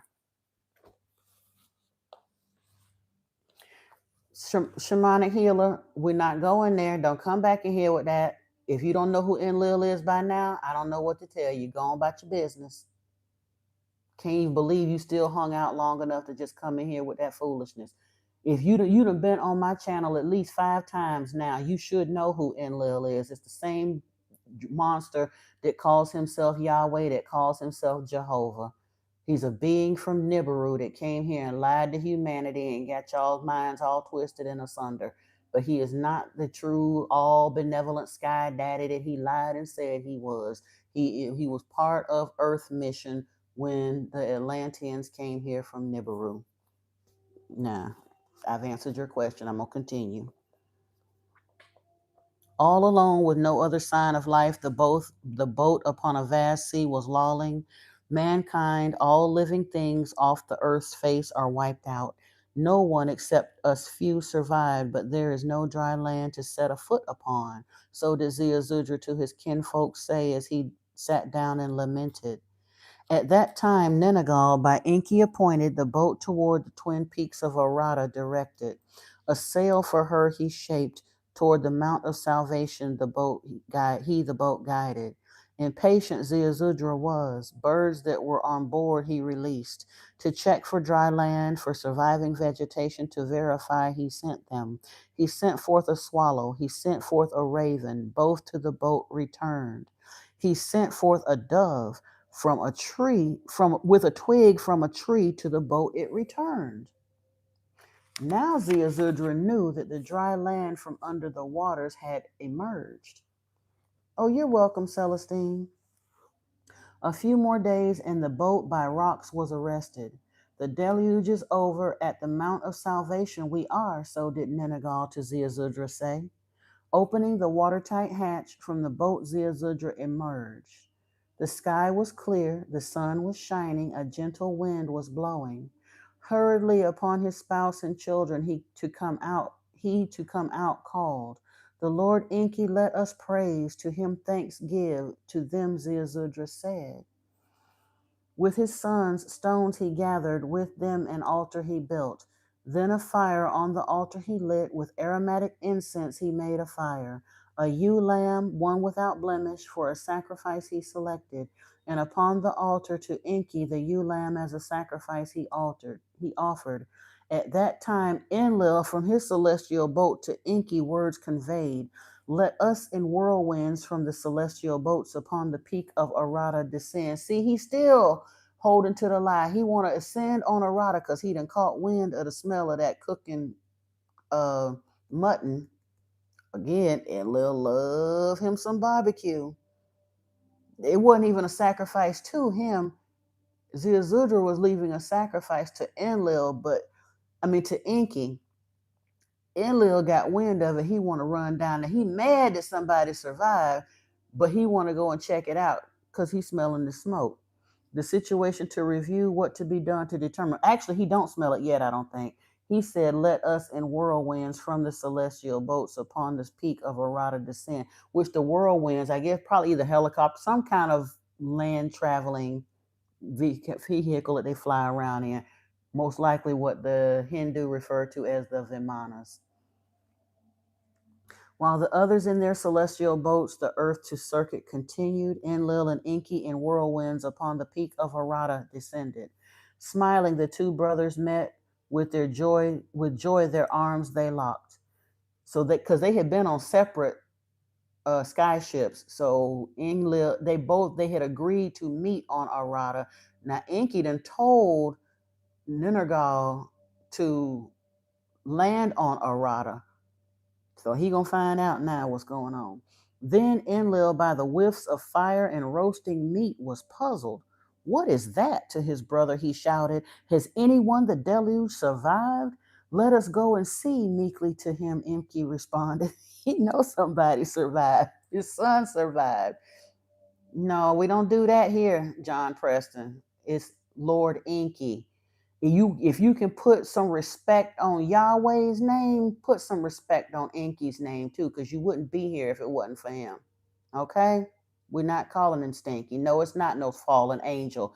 I'm reading directly from the book like you should do. And if you continue that, you will be removed from here. I don't know. I'm not allowing that kind of disrespect. Know what you're talking about. The fallen angel is that Yahweh Jehovah cat that you worship. Big time. Or Allah, if you choose to call him that. But you have no idea what you're talking about. He said, what? Sorry, CC? I have no idea. Oh, if as long as he can be quiet, he's welcome to stay and listen. If he keep talking crap or being very disrespectful to Enki while I'm reading from the book, then yeah, you can remove him. He got one more ignorant thing to say, and he can be gone. Because that I'm not gonna play about. That to me, that's just as serious as making. You can talk about me all you want, but the racial stuff we're not tolerating, and disrespect to Enki, I'm not tolerating. Oh no, you're fine, Cece. You're good. Because I don't know what it means either. But no worries. Let me see. In their whirlwinds to the other peak of Arata they flew over. The boat of Ziazudra they saw. By the altar that he had built, they landed. When Enlil the survivor saw Nenagal among them, his fury had no bounds had. Every earthling had to perish, he with fury shouted. At Enki with anger he lunged. To kill his brother with his bare hands he was ready. He is no mere mortal, my son he is, Enki to Ziazudra pointing cried out.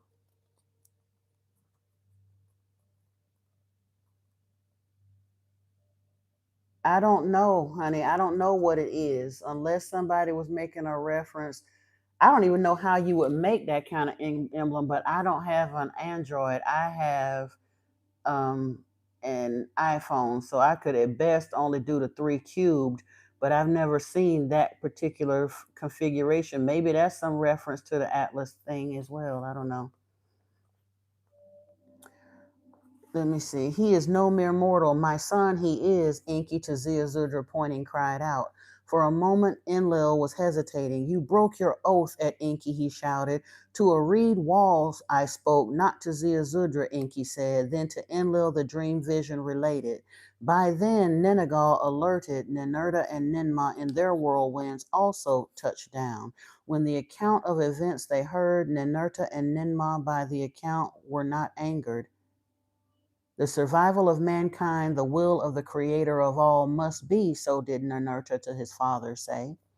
Ninmah, her necklace of crystals, a gift of Anu, touched and swore, on my oath the annihilation of mankind shall never be repeated. Relenting Enlil by the hands, Ziazudra and Imzara, his spouse, took and blessed them thus. Be fruitful and multiply, and the earth replenish. Thus were the olden times ended. So he was so angry. He was not only furious that they survived, he was ready to attack his own brother because he was so mad that they survived. But because the rest of them entered and said they done survived, obviously the creator of all still wants them here. I'm not mad about it. And Ninmah, even though she had been bullied into going along with Enlil, she was glad that they had survived because she had been up there in the skyship crying like a baby because she was so hurt that because she was about life. She was the one, she had the first city of healing that was given to her as a gift. Enki, Enlil took the Eden for himself, the laboratory area, because that was the first area that Enki built up. Enlil didn't want to build his own house. He took the Eden. Enki moved into the Abzu and built another house in the Abzu, and he created a house of life where he and Thought Ningishzida continued to do their genetic experimentations and stuff.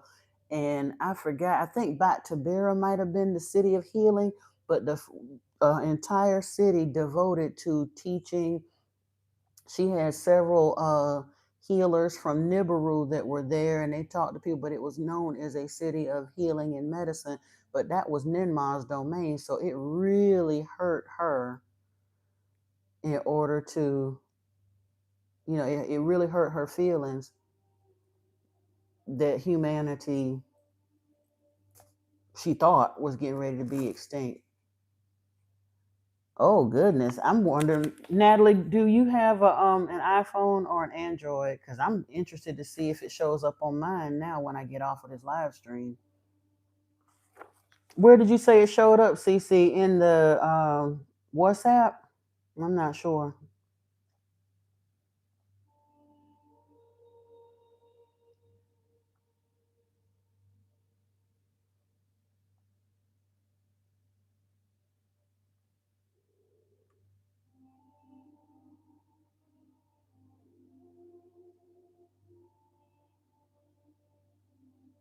Where was it on your? Because I didn't see. You got an Android too. Okay. Mm-hmm.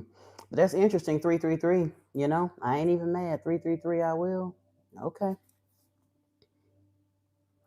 But yeah, that's probably a good place to stop because I was just looking at how they survived. The rest of it talks about how the earth was restored after that and all. And like I said, I'm going to be going back into this whole book anyway from the beginning in a couple of days. But yeah, I really, really thought that was kind of cool that I had opened the book and it started right there. When you were pulling cards talking to Ninma, you pulled the I'm sorry card 3 times. Wow. Okay, cool. Well, 333 is a Christic message anyway, or 33, any of those. So I'm not sure who sent it or where it came, but you're very, very welcome, Environment. It was my pleasure. And like I said, I am definitely going to get on with the finishing up of the Book of Enoch because I really need to do that and start getting back on doing some collective readings and stuff and jumping up on TikTok and Instagram. But I'll let y'all know when I get them. You say you got 2.3 seconds to tighten up. Wow. But yeah, y'all, it's 11:21 now, which is way later than I would normally be on here. So I am gonna say good night. I do thank you for all of the ones who stuck it out and enjoyed that reading as much as I enjoyed doing it. And I will, let's see, today is Thursday. I guess it'll be Sunday when I come back on live in the afternoon or evening here on Modern Mystic Messages, but I will see if we can, probably not tomorrow, but maybe at some point between Saturday afternoon. I may come on a little earlier so we can go into the evening a little bit, and I may be able to do a little tarot on the live stream on Anunnaki Oracle Priestess, okay? I do thank you so much for joining me, everyone. Have a beautiful rest of your evening until we meet again. Peace and blessings to you, soul family, and I love you so very much. Have a wonderful one. Until later, namaste.